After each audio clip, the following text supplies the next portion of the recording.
Chapter 2163. First of all, Sister Selin was willing to believe in her child. Secondly, this orphanage was very unusual. But to jump from a seemingly peaceful orphanage to a situation where the world was plunged into a huge crisis in an instant, Miss Nunn found it really hard to adapt. One had to know that she had just jumped into this strange world from the Freedom City not long ago. You don't have to be afraid. At least, I won't hurt you. Selin was good at taking care of the children's emotions. The only one who needed to be comforted was the youngest Lilia. Even if her big brother was by her side, she would still feel uneasy, right? At this moment, Madanzo said again, "Wait, there's another sound." "I heard it too." Sister Selin was startled. "It sounds like a bell." Lilia, big brother, said, "Someone is approaching here. This is the bell of the warning device that I set up, and there should be more than one." Sister Selin said instinctively, "Warning device? But why didn't it trigger when we came here?" Lilia, big brother, said calmly, "You followed along here. As long as you follow the route that I gave you, you won't trigger it. They should be here soon." Sister Selin didn't know what to say. Lilia, big brother, didn't look older than the other children, but he had the calmness of an adult. "Lilia, big brother, what should we do now? Can't we escape?" Awang asked anxiously.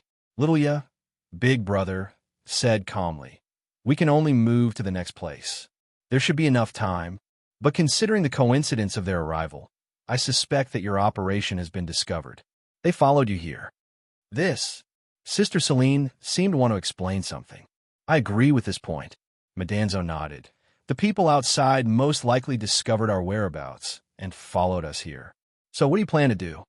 Lilia, big brother, said expressionlessly, "If it's necessary, I can only take action." "If it's necessary? Is there any other way?" Madanzo's expression changed slightly. She smiled and said, "I hope it's not necessary. Of course, there might be a better way." "What idea do you have?" Xiaoya's brother asked directly. "That will depend on her." Madanzo looked at Sister Selin. "Me?" She pointed at herself in shock. There were at least 7 figures when they entered the door. One of them was the director of the orphanage, an elderly woman who gave off a rather mean vibe. "Let's split up and search. They might be hiding in some corner." Everyone nodded and was about to disperse. But at that moment, Sister Selin walked out from the back of the stage and stood in front of it. "Director?" When she saw the principal and the nurses, Sister Selin asked in shock, Why are you all here?" "Oh, it's Miss Selin. We've been looking for the 2 missing children in the park.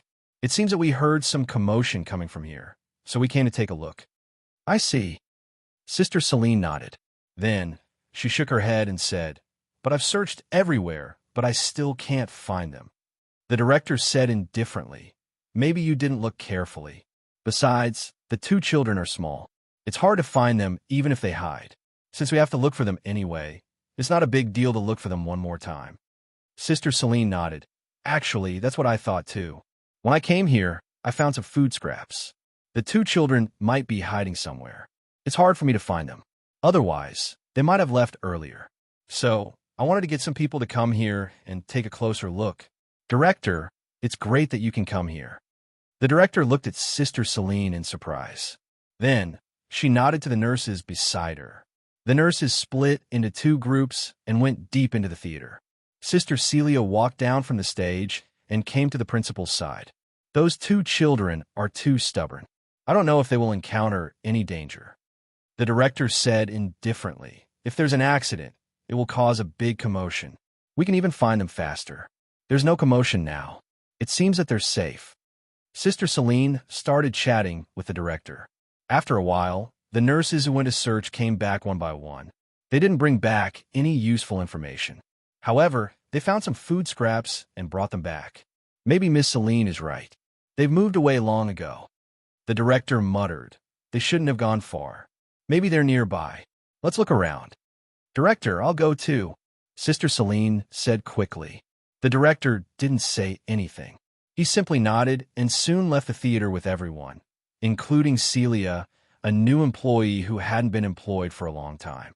There was no commotion in front of the stage for a long time. At this moment, a piece of floor in the middle of the stage slowly opened and moved. Then, Madanzo stuck her head out. After looking around, she climbed out agilely. Okay, you guys come out too. They won't come here for a while. The children started to climb out from the mezzanine of the stage. Great, we've fooled the director. I was scared to death. I thought the director was going to find us. I didn't even dare to breathe hard. Thank you, Madanzo. It's nothing. Madanzo smiled casually. It's easy for people to overlook the things in front of them. It's not always better to be hidden. Sometimes the more obvious things are, the easier it is for people to miss them. The children didn't quite understand. Madanzo didn't expect them to understand it immediately. Only Xiao Ye's brother said, thoughtfully, the composition of lies is truth and falsehood. Lies with truth are often more likely to confuse people. Wait, don't learn it. Madanzo suddenly screamed. You can learn anything, but don't learn to deceive people. Xiao Ye's brother ignored her. He just bent down and put his hand into the mezzanine, trying to pull out Xiao Ye, who was hiding in the innermost part. But Xiao Ye didn't respond in the mezzanine. Xiao Ye's brother couldn't help but frown. Then he seemed to have thought of something. His expression changed slightly, and he jumped into the mezzanine again. Madanzo felt a little strange. Then she climbed into the mezzanine again. Before she went down, she turned around and told Ah Wang and the other children, you guys go and see if the director and the others will come back. Oh, okay. The mezzanine was only 1/3 of the size of the stage. But for the small children, the space was undoubtedly quite spacious. The existence of the mezzanine was probably designed to increase the effect of the stage. When Madanzo walked into the mezzanine again, she saw Xiao Ye's brother squatting aside silently, holding a light stick in his hand. Xiao Ye was lying on the ground, writing or painting something on the deck with chalk. Madanzo went forward and saw Xiao Ye's brother make a gesture of silence. Madanzo nodded, but he looked at what Xiao Ye was painting on the ground in confusion. He couldn't help but narrow his eyes, because he found that even with his knowledge, he couldn't understand it immediately. It seemed to be something like a formula, and some kind of drawing, but the drawing was obviously not complete. It was probably just a small part. At this time, Xiao Ye's brother was staring at it attentively. His lips would tremble from time to time, as if he was reciting it. Another strange thing was that Xiao Ye's state was not normal. Xiao Ye seemed to not know what she was doing. After a while, Xiao Ye suddenly stopped. Her little hand loosened, and the chalk fell to the ground.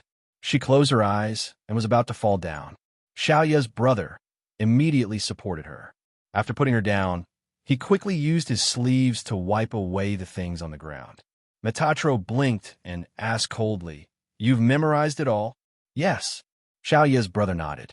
Then he frowned and looked at Madanzo with a sharp gaze. Madanzo blinked and then said seriously, generally speaking, in such a situation, it's easy to get some information from others. This is called catching them off guard. Are you a loser? Xiao Ye's brother was silent for a moment. He thought for a while and said, Okay, I remember it. Thank you. Madanzo said again, Xiao Ye, she should have done this more than once, right? Otherwise, you wouldn't be so calm. You even memorized what she wrote. What do you want to ask? Xiao Ye's brother was more direct. What did she write down? Madanzo didn't beat around the bush. Xiao Ye's brother thought for a while and said, I don't know. I don't even know why Xiao Ye wrote these things. Since she was very young, she would occasionally do this. In the beginning, I didn't pay attention to it. Until one time, I found some of the things she wrote down. I could understand a part of the formula, so I memorized it. Later on, the more she wrote, the more I memorized. Some of them can be used, some I can't do it for the time being. At least, in my environment, I don't have the conditions to do it. Madanzo frowned and said, Then, does Xiao Ye know about this? Xiao Ye's brother said, She will have some vague memories. But I know that this knowledge is not hers. She said that she heard it. Heard? I call it whisper for the time being. Xiao Ye can hear it because she is listener. Xiao Ye's brother nodded. Then, he picked up Xiao Ye and walked toward the exit of the mezzanine. He said in a low voice, Don't tell a Wang and the others about this, lest they worry. Then, why did you tell me? Madanzo asked curiously. You are an adult.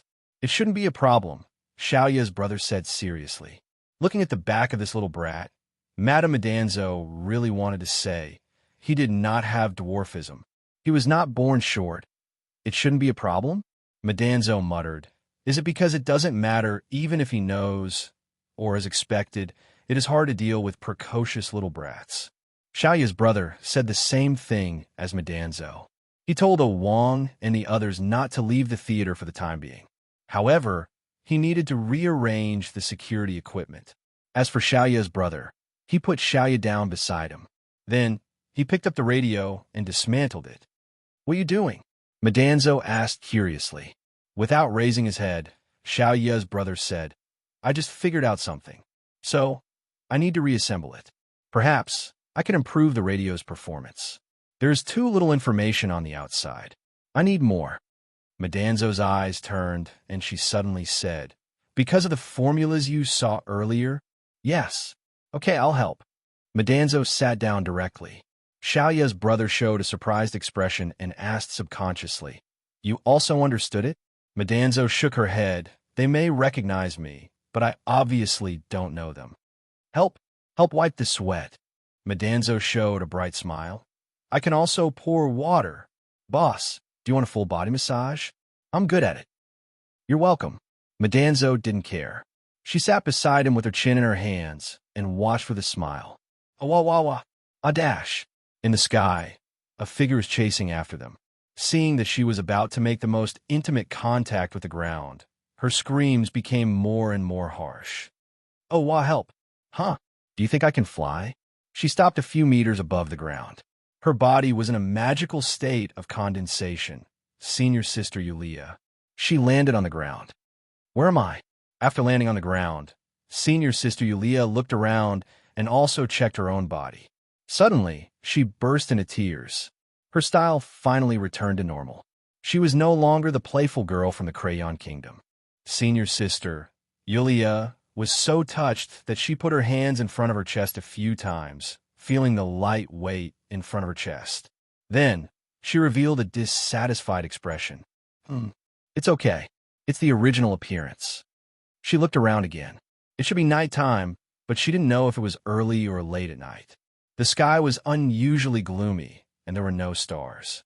However, the city in front of her was in ruins. There were traces of destruction everywhere. Buildings collapsed and roads cracked. Even the three pests were rare. Senior sister Yulia stood alone on this strange and dilapidated street, and she couldn't help but have an ominous feeling. Suddenly, the surroundings became even darker. Senior sister Yulia froze for a moment, only to see a huge black shadow looming over her body. She looked up and saw an even bigger black shadow. Boom! With a loud noise, the huge black shadow dropped something and crashed in her body. Senior sister Yulia instantly turned into mist and rolled forward. She stopped on a street lamp in front of her and condensed her body again. In front of her was a spider that looked like a living creature, but was made of a large amount of metal. What was even stranger was that she even saw a person on the head of this half-living, half-metal spider. To be precise, it was a child whose lower body was completely merged with the spider's head. The rest of the body was connected to the spider's head by fine red, vein-like things. Chapter 2164.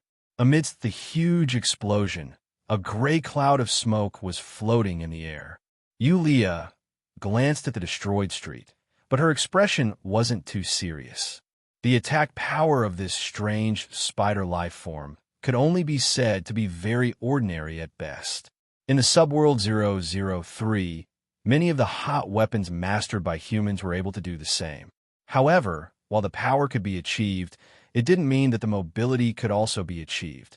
At the very least, with the technology of the subworld 003, it was impossible to achieve this kind of strange combination of metal and living things. A weapon. Yulia was more willing to call this strange giant spider a weapon. However, it wasn't her style to be chased and attacked by it. Soon, Yulia had an idea. She took advantage of the short period of time when the spider had just launched its attack and directly turned into a cloud of smoke and drilled into the mouth of the giant spider's cannon. After a while, the giant spider suddenly stopped, and then the spider's legs knelt on the ground one after another. In the end, Yulia reappeared on the spider's head again. At this time, she was tearing off the red wire on the child connected to the spider's head.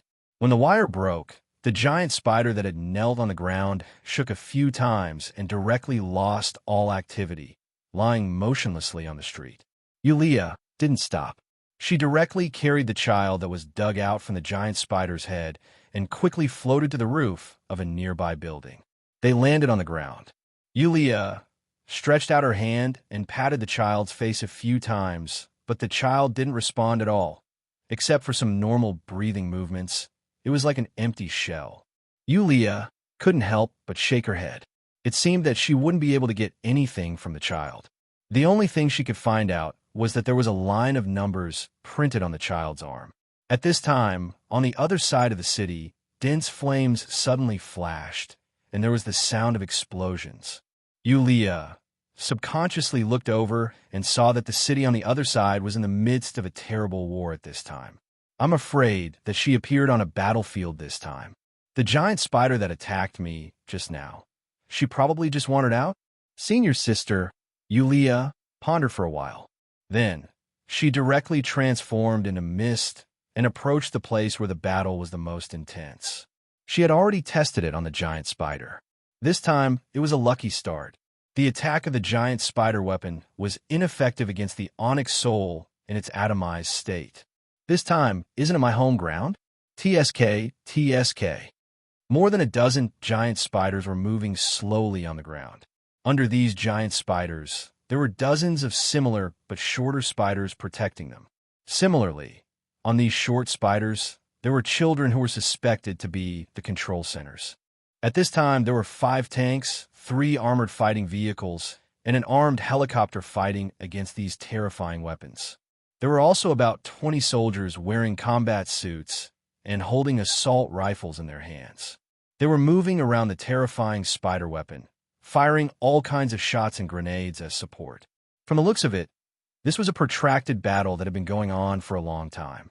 When Yulia came to the center of the battlefield, she saw that the tanks and the armored fighting vehicles were being suppressed by the giant spiders.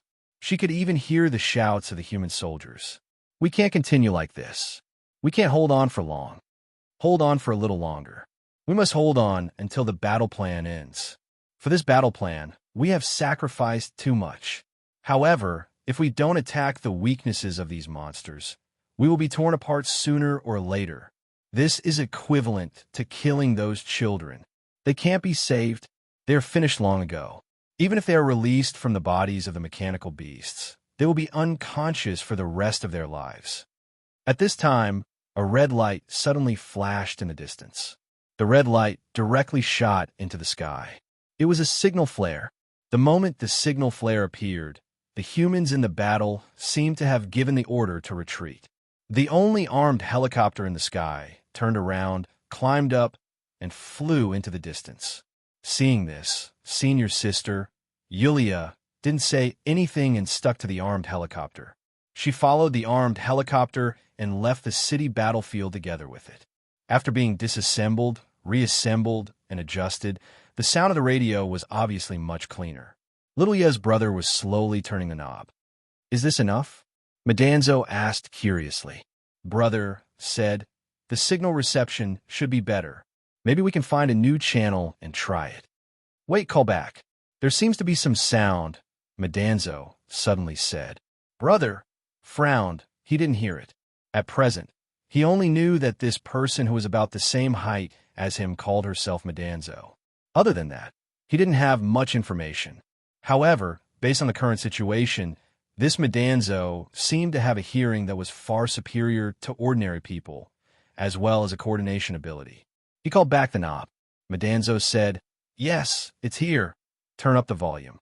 Brother frowned. At this time, he also gradually heard some sound. He subconsciously put his ear to the radio. What is this sound? The puzzled expression on Brother's face became more serious. Heartbeat, Madanzo suddenly said. What you are searching for seems to be the heartbeat of something. Dong dong, dong dong, zz dong dong. Amidst the intermittent electric current, It was the rhythmic heartbeat of something that Madanzo mentioned. It's gone. Little Ya's brother shook his head. Madanzo said, but it did appear. You and I also heard it, didn't we? Brother showed a rare hesitation on his face, but he didn't say anything. He just continued to turn the knob. Soon, the radio sounded again, and this time it was a human voice of broadcast. At 5:12 this evening, at a strategic point in the eastern 43rd District, BZZD, a small skirmish occurred. BZZD. The human rebels attempted to attack a supply point in the eastern 43rd District of our country. At present, the battle has ended and 7 human survivors were captured. ZZ. The radio seemed to have tried its best. However, this was the only sound it could capture. After that, no matter how it tried, the signal seemed to be blocked. Madanzo thought for a while and said, have you heard of similar reports before? Brother shook his head and said calmly, the sound is different. Madanzo continued, then, what do you think of when you heard this? Brother pondered for a while and said, there are at least 2 conflicting forces outside. Also, I have been listening to the channel earlier. Perhaps it was the human rebels that was mentioned in the broadcast just now.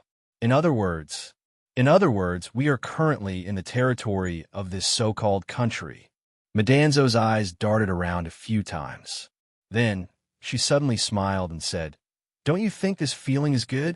What feeling? Unveiling the veil of the world bit by bit.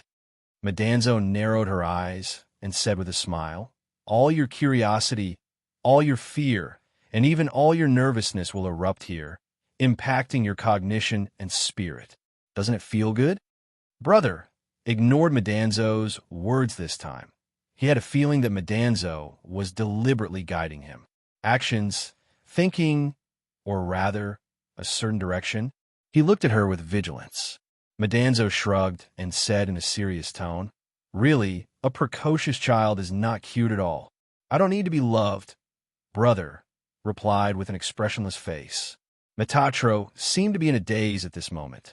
Little Ya's brother put down the radio and took some tissues. After wetting them with water, he began to wipe Little Ya's cheeks, who had fallen asleep. At that moment, the children who went out to set up the warning device came back one after another. The last one to come back was a Wong.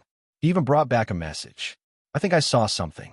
It landed on the other side of the sports field. After the military helicopter left the city, it quickly flew into the mountains. Then, it flew forward. The temperature gradually dropped, and the helicopter arrived at a snowy peak. Snow began to fall all around, and their line of sight was severely obstructed. However, the helicopter was currently descending toward a valley.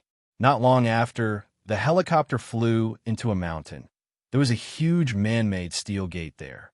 After the helicopter flew through the gate, they found themselves in a different world. It was a huge dock with a dense crowd, busy figures shuttling back and forth, and all kinds of noises mixed together. Soon, the helicopter landed there. The cabin door opened and several men jumped out. At that moment, a woman had been waiting in front of the helicopter. Seeing them come down, she directly said, welcome back safely. How's the situation on the surface now? One of the men asked quickly. The woman was silent for a moment and finally shook her head. The men all took a deep breath. The leader said bitterly, is it worth it? The woman said, where's the thing? Here it is. The leader quickly took out a palm-sized box from his pocket. The woman said, follow me. The leader is waiting for you. The shipyard was still busy, but the woman and the men had already left the shipyard. What they didn't know was that there was a mysterious smoke floating above the shipyard at this moment. It was mixed with the thick smoke produced during the welding, so it was difficult to be noticed.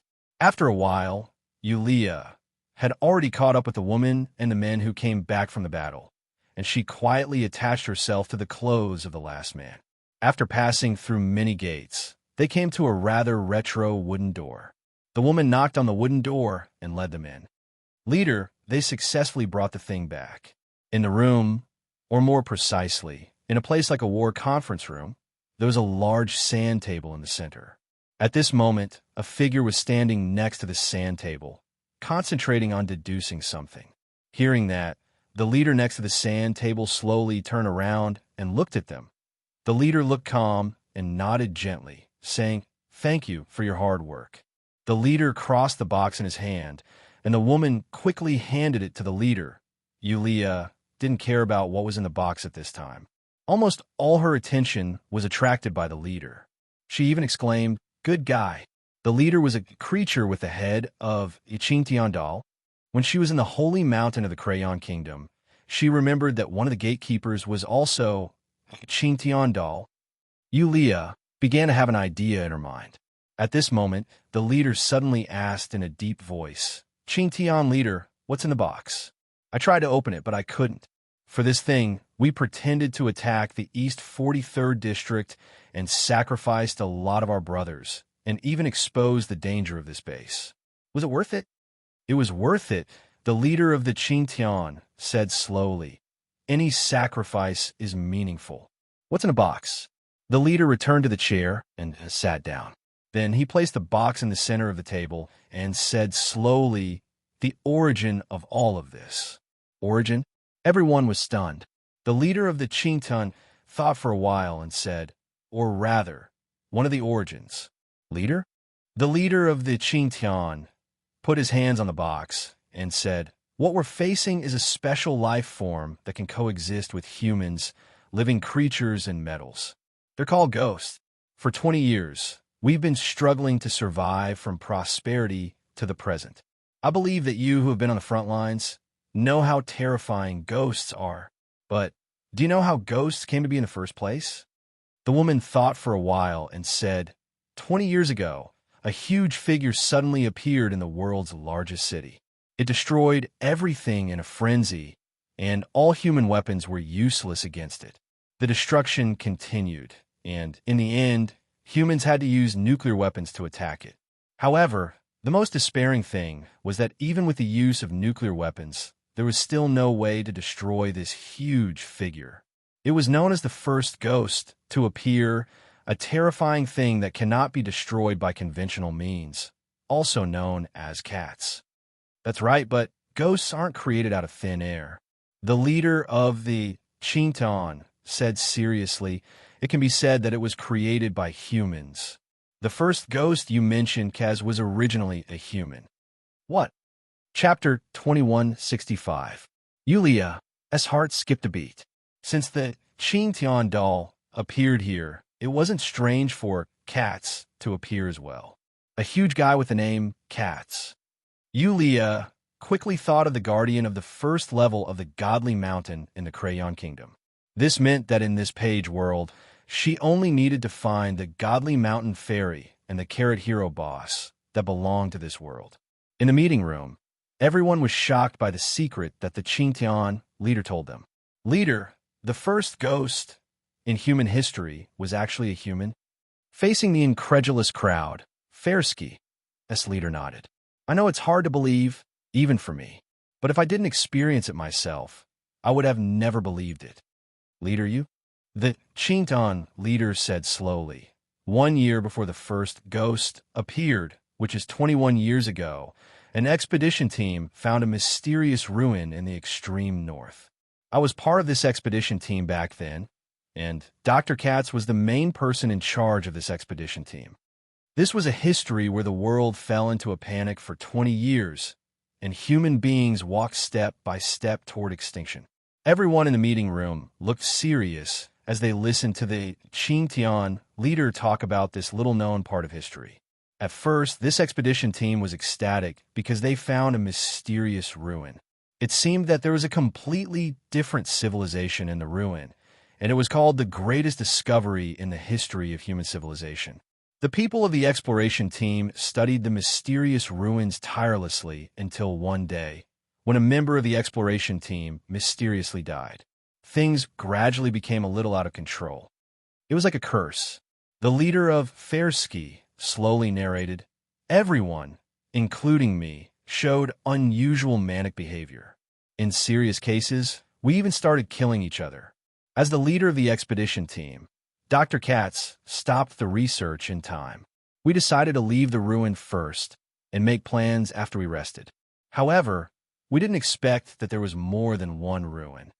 There wasn't just one historical site, but 7. 21 years ago, after the expedition team left the northernmost land, they found that at the same time, there were reports of similar ruins all over the world.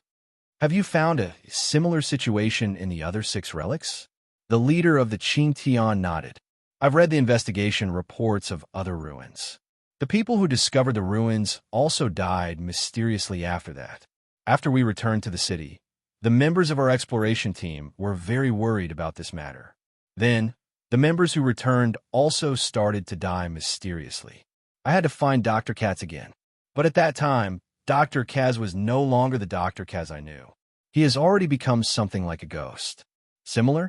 It should be because the transformation was not complete yet, and he still retained some of his original consciousness, the Qingtian leader sighed and said, but at that time his situation was already very bad.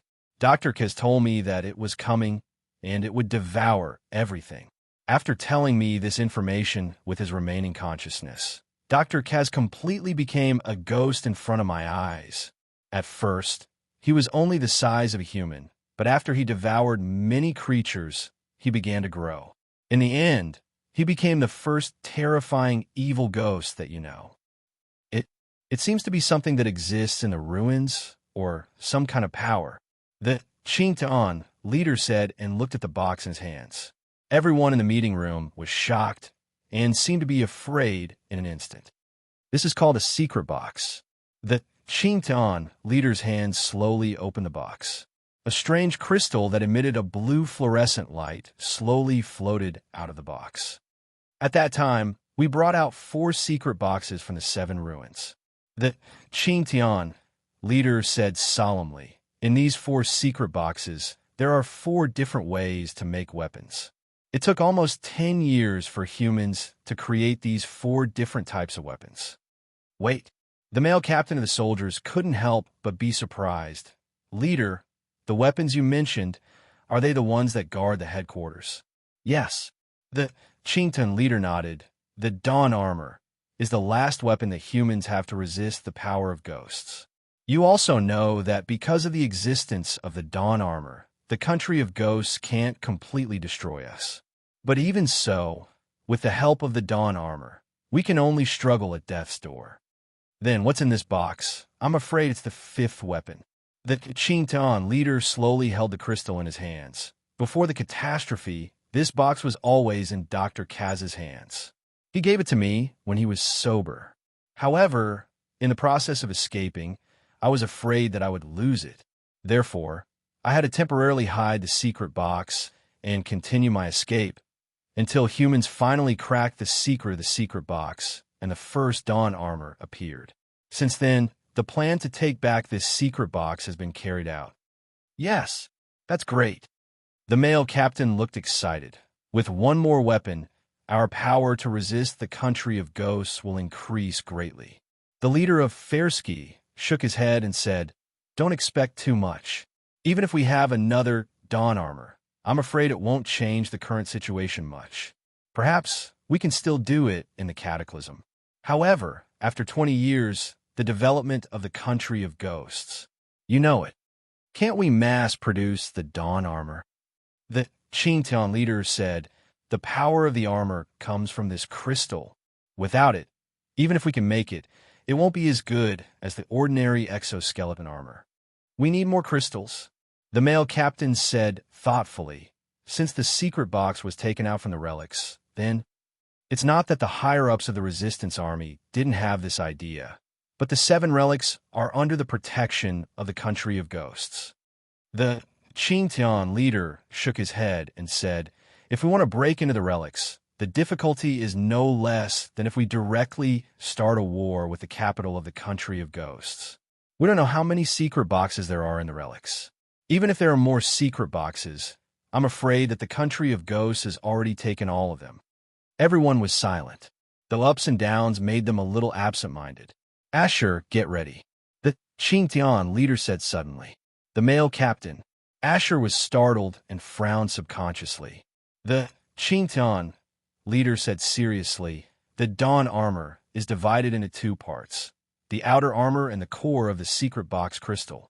The manufacturing process of the armor is the same, so the headquarters has already prepared a set of armor that can be used immediately. Leader, what do you mean? From now on, you are the tester of the 5th Dawn armor. Asher opened his mouth and took a deep breath.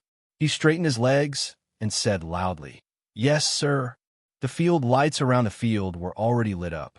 What was slowly descending was a transport plane. The park director and a few other people in charge of the park were already waiting in the field. Who is this person? Sister Serene could not help but ask. They had come back earlier. After the park director received a call, they put down their search and hurried back.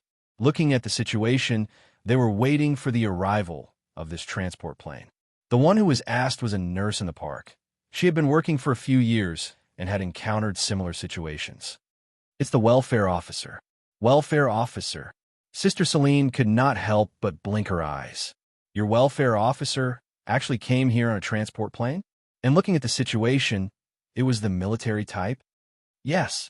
The nurse nodded and said, every once in a while, the welfare officer will come to inspect the work in the park. It's just routine work. Don't be nervous. Wait. Remember not to talk nonsense, especially about the disappearance of the 2 children. Otherwise, you won't be able to keep your job. Without this job, you know it's not good. Sister Celine nodded slowly. She didn't dare to ask too much for fear of arousing suspicion. Soon, the park director led a young man in a white military uniform into the office building. At this moment, all the caretakers in the park had been called back. Only a few caretakers were left outside to search for the young man. Sister Celine was arranged to patrol the rooms. She found a chance to sneak out and planned to go to the theater to meet Medanzo and the others. In the office building of the park director followed closely behind the welfare officer. Behind him were a few attendants who came with the welfare officer. But the attendants were soldiers of the Empire. They quickly entered the director's office, while a few attendants stood guard outside the door. Sir, it's not the scheduled inspection day yet. Why are you here today? The park director asked cautiously. I'm not here to inspect today, the young man said calmly. I'm here on His Majesty's order. Madame Marianne, I'm going down. Please open the door. The park director. Madame Marianne heard this, and her expression changed slightly. But she lowered her head and didn't let the young man notice anything. She quickly replied, understood. As she spoke, Madame Marianne took out a pendant from her collar and walked to a hanging painting on the wall behind the office desk. The pendant was a special long crystal. Madame Marianne moved the hanging painting away and inserted the crystal into a groove on the wall. The wall began to open, revealing an entrance. They walked into the entrance. Inside was an elevator that went deep into the ground. Let's go down, the young man said calmly. Madame Marianne didn't dare to hesitate. After pressing the button, the elevator slowly descended. After passing through a passage, they came directly to a huge underground cavern. A lot of steel bars were built to reinforce the cavern, and at the end of the cavern, there was a strange, huge stone door. The young man and Madame Marianne came to the stone door, but the young man's back slowly cracked at this time, and then something crawled out from the crack. 2 horns, goat legs, black wings, dark red skin, and 3 spiral pattern eyes. And the young man, at this time, was like an empty shell that had been shed, standing on the ground motionlessly. Much better. The newly appeared 2-horned creature slowly heaved a sigh of relief. The young man, or rather, the creature with 2 horns looked at Madame Marianne and said with a faint smile, "It seems that you like your current appearance very much." Madame Marianne quickly lowered her head and said, "I can't dress as freely as you, Lord Phoenix, and there's still a lot of work in the park. I'm afraid that something will be exposed." Hearing that, the creature with 2 horns, the phoenix, casually grunted and turned to the front of the door. It stretched out its palm and pressed on the stone door. It seemed to be using some kind of power to make the stone door slowly open. After opening the door, Her Majesty Phoenix walked straight in, and Madame Marianne quickly followed behind her.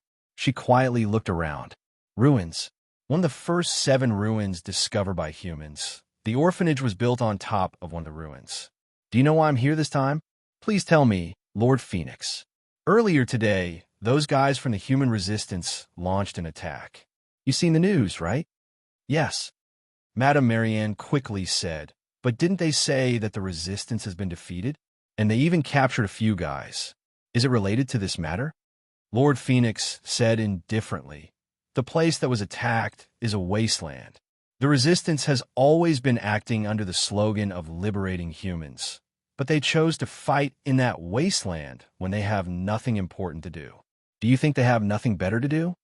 I don't know. This time, they're looking for the secret box. Secret box? Madame Marianne couldn't help but frown. How can there be a secret box? Hasn't the secret box been taken away by the royal family? There was another secret box that was left outside that year, Lord Phoenix said indifferently. In that case, does it mean that the resistance has an additional dawn armor? Madame Marianne frowned. It's just an additional dawn armor. It can't make any waves, Lord Phoenix said casually. Phoenix said casually, but she immediately changed the topic. I thought so too at first, but it seems that things aren't that simple. Could it be that there's something special about the secret box that was taken away? This secret box that was taken away is the one that His Majesty has brought out from the ruins back then, Lord Phoenix said coldly. Madame Marianne met Lord Phoenix's gaze. She couldn't help but feel a chill down her spine. She quickly said in fear, I will keep this a secret. Lord Phoenix chuckled. All right, look at how scared you are. Let's see if this big guy in the ruins has any reaction. As it said that, Lord Phoenix opened another stone door. Inside the stone door, there was another hall, and in the hall, there was a statue that was more than 6 meters tall. Chapter 2166. The statue was in a half-kneeling position with its head bowed, like a loyal guard. It was called a hero. There was such a hero in every ruin, and the existence of the hero was the last force against the Ghost Clan. For countless years, the hero guarded the ruins, but it was unknown when the power of the hero disappeared. When humans opened the first ruin entrance, the power of the Ghost Clan was also awakened. Legend had it that when the world fell into a ghost panic, the power of the hero would appear again. Someone would become the new hero and inherit its power. The purpose of the Ghost Clan establishing this park in the ruins was to purposefully find someone who could inherit the power of the hero. The other 6 ruins also had similar facilities. These were the inside information that Ms. Marianne currently knew. The welfare officer called Phoenix. In front of her was one of the ghoul knights under the Emperor of the Kingdom of Ghosts. The welfare officer was just a cover for her identity. Every time Phoenix came, it was to observe the awakening of the power of the hero. It seems that it's not here. After observing the statue for a moment, Phoenix turned around. Ms. Marianne couldn't help but ask hesitantly, Sir, this? Phoenix said indifferently. Shortly after the attack of the resistance army, His Majesty sensed the fluctuation of the hero's power, but he didn't sense the specific location. At present, knights have been sent to each ruin. The recovery of the hero's power? So, we're about to enter the official plot? Ms. Marianne was slightly happy, but her expression was serious. She even asked tentatively, Sir, the last child who entered the park has been here for half a year. Can we consider recruiting a new batch of children for testing? In addition, if the oldest batch is not sent out, I'm afraid we'll miss the time for transformation. Let's do as you say. Sir Phoenix agreed and immediately said, By the way, nothing special happened in the park recently, right? Everything is normal, sir, Ms. Marianne said respectfully with her head lowered. However, Phoenix said indifferently, I heard that recently, some of the nobles who don't abide by the rules will secretly get some fresh children to satisfy their own selfish desires. There's no such situation in our park, right? Of course not. Madame Marianne's expression was calm. It's best if you don't. Phoenix nodded. Let's go up. I'll stay in the park for a few days and choose a group of suitable children to take away. Madame Marianne's heart skipped a beat. Sir, you actually need to personally handle this matter. Could it be that His Majesty intends to take action against the human resistance army? Just make the arrangements. Don't ask about things that you shouldn't ask. Yes. When she appeared in the principal's office again, Phoenix had already put on her humanoid outer outfit and appeared before everyone as a welfare officer. "Take the welfare officer to rest," Madame Marianne ordered. After the welfare officer of the kingdom left, a woman quietly walked into Madame Marianne's office. Madame Marianne directly ordered, "You must find the 2 missing children as soon as possible. In addition, this matter must be carried out secretly. Don't let the welfare officer know. Otherwise," the woman's expression changed slightly, and she nodded silently. "You can leave." Madame Marianne sat alone in the office and pondered about something. It seems that using Littleia to deliver the goods was the right step. It really caused a change in the plot. Next, should I destroy it or wait and see for the plot to be completed smoothly? Suddenly, Madame Marianne looked out of the window thoughtfully. A strange smile appeared on her face. "Oh, the guy who took away the pages of the Crayon Kingdom actually came to this world. Then, he will come to find me soon." At the Snowy Peak base, there was an outdoor training ground covered by the wind and snow. There was a body about 5 meters tall, standing motionlessly. In this body was the tester of the 5th Dawn Armor, Bob Asher. If there was an accident and the test data could meet expectations, then Bob Asher would become the official pilot of the 5th Dawn Armor. The test of the armor was confidential. Even in the Snowy Peak base, not many people knew about it. In the control room, the people who knew about the test were all here. Yulia was still hanging on one of the members of the combat team led by Asher as a pendant. It was just that this member's body odor was a bit heavy. She was considering whether to change to another place. Or the leader's Qingtian doll was a good choice. But considering that the Qingtian doll also appeared in the Crayon Kingdom, who knew if there was anything special about it? Yulia temporarily gave up on this idea. Tester's data is normal. Dawn Armor's data is normal. Start the test program. At the same time, in the snowy training ground, 4 giant spider monsters suddenly appeared, the kind that Yulia encountered when she first appeared. However, these half-biological, half-metal spider monsters' heads clearly didn't have a child as the core. Instead, there were traces of modification, much less flexibility. This was Yulia's first thought. At this moment, facing the attack of these 4 spider monsters, the motionless Dawn Armor suddenly stretched out its arm and grabbed a light blade that shot out from its leg and directly attacked. The first stage tested the close combat ability of the armor. As the leader of a combat team, Bob Asher clearly had a lot of combat experience. Even though it was his first time testing, he was still able to control the Dawn Armor calmly. This made Yulia feel that there might be some special auxiliary function inside the armor. On the training ground, the 5th piece of the Dawn Armor was like a warrior that charged into a flock of sheep. Even though these spider monsters that were used as testing tools were much less flexible, the agility of the armor was undeniable. Very quickly, the battle ended. The spider monster was paralyzed on the ground and exploded. Time used, 35 seconds. Its close combat ability is very strong. The researcher who was observing the data quickly gave his feedback. "This is the first time it's used. I believe there's a lot of room for improvement. Continue with the second stage of the test." The Qingtian leader ordered with a calm expression. "Roger. Prepare for the second stage of the test. Dawn Armor, please return to the testing point." The researcher pressed the communication button. "Dawn War, please return to the testing point. Please reply." "Pilot? Pilot? Bob Asher, please reply." An image suddenly appeared on the big screen. It was Bob Asher. He frowned and said, "Leader, is that the testing tool you arranged? Over here, I saw something." "What?" The Qingtian leader frowned. "I'll send it to you," Bob Asher said quickly. Very quickly, the screen changed. It was the view of the Dawn Armor. In the snow, there was a moving shadow. The shadow was moving at an extremely fast speed. In the blink of an eye, it closed half of the distance. "It's the ghost's reaction," Bob Asher shouted. "Not good, the base has been discovered." Just as Bob Asher spoke, a dark red light shot towards the Dawn Armor on the training ground. Along with a huge explosion, the entire control room became extremely dazzling.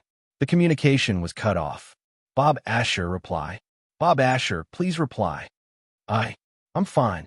The communication was restored. Bob Asher's face appeared on the screen.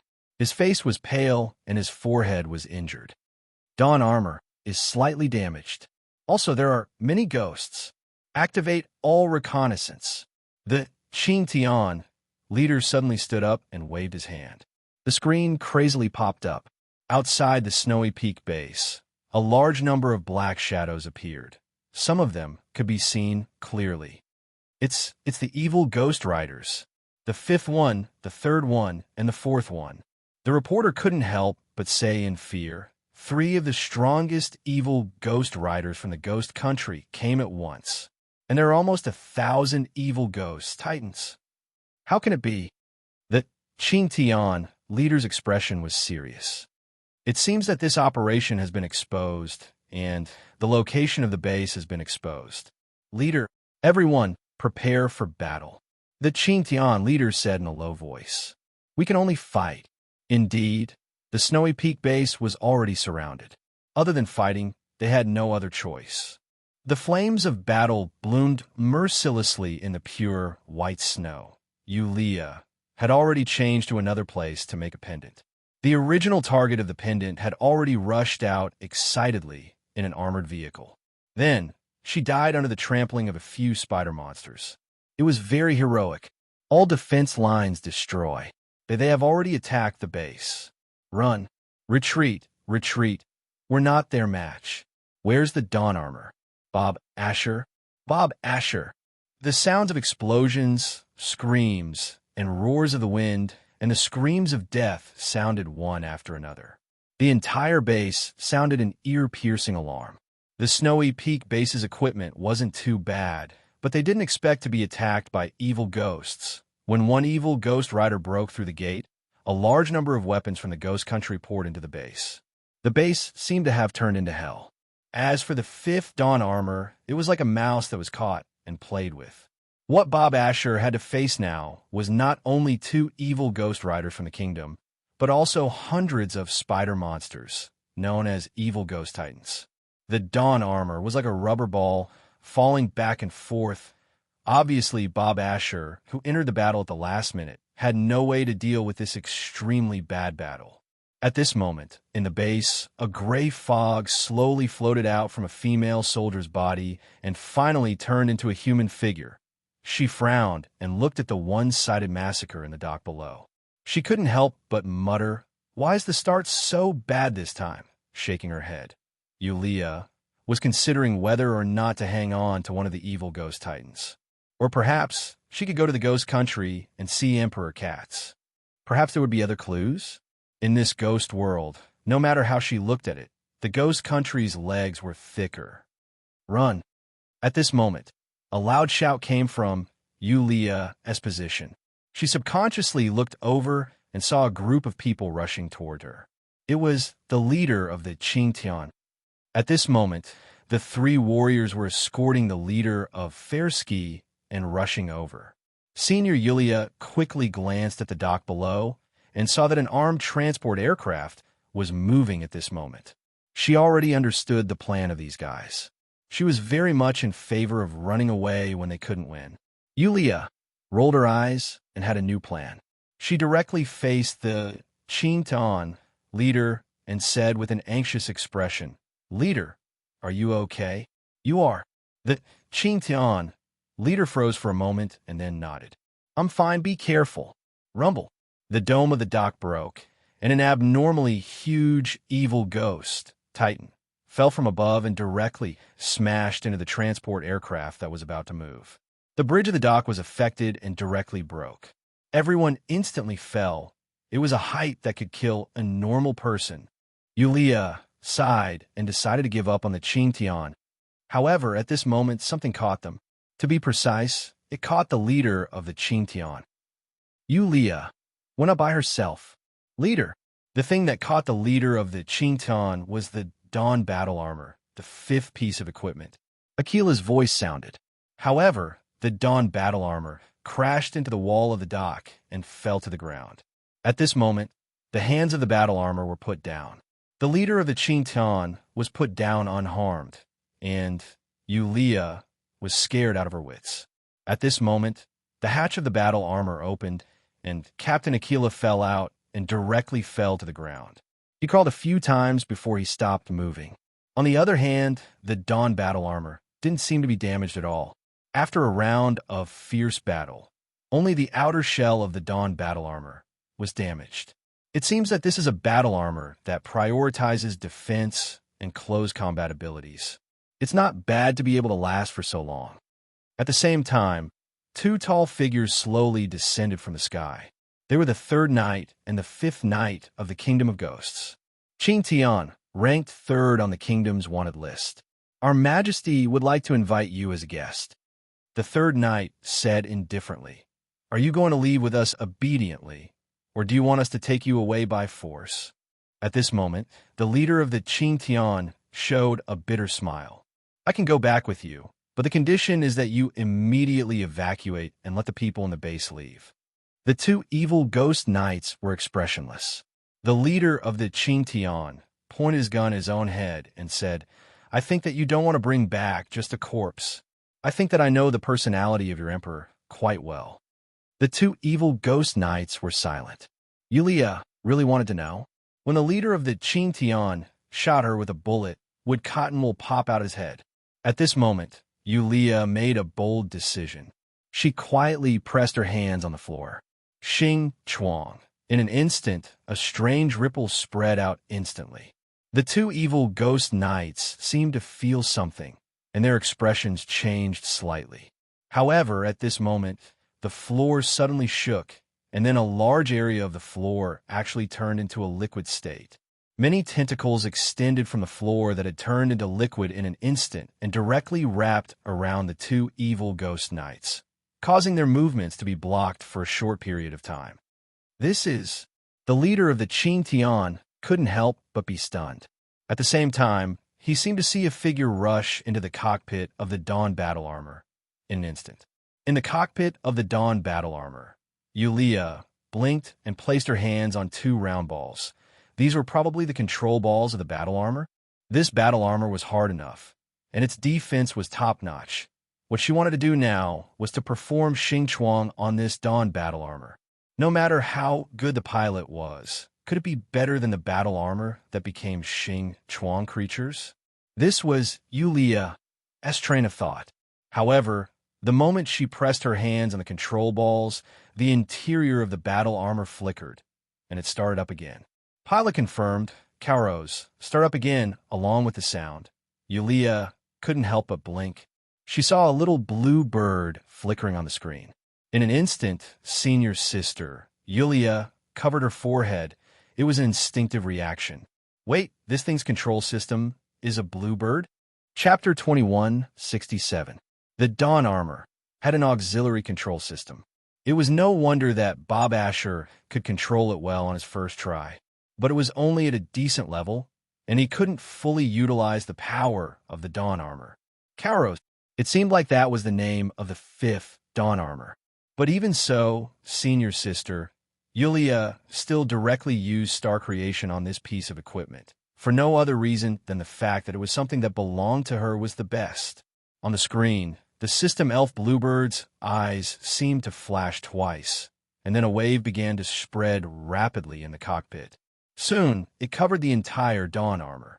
Outside, the Qing Tian leader was still facing off against the two ghoul knights. "We can agree to your request." One of the ghoul knights loosened his mouth and said, "Let the humans here leave safely. Let me see them leave safely." The Qing Tian leader didn't relent. "Okay," the other ghoul knight coldly replied. Boom! At this moment, the motionless Dawn armor suddenly exploded with a dazzling light. Not only that, but a large amount of light particles were also ejected from the Dawn armor. This is the awakening mode? The Ghoul Knight and Bluebird were shocked. The Qing Tian leader's eyes widened. In an instant, the propeller on the back of the Dawn armor suddenly ejected two huge streams of light, and like a pair of wings, the Dawn armor was pushed up. Not only that, the powerful light current blew the two ghouls more than 10 meters away, When the two ghouls turned around, the dawn armor had already appeared in the air with the Qingtian leader in its hands. An even more dazzling light was emitted from Kauros.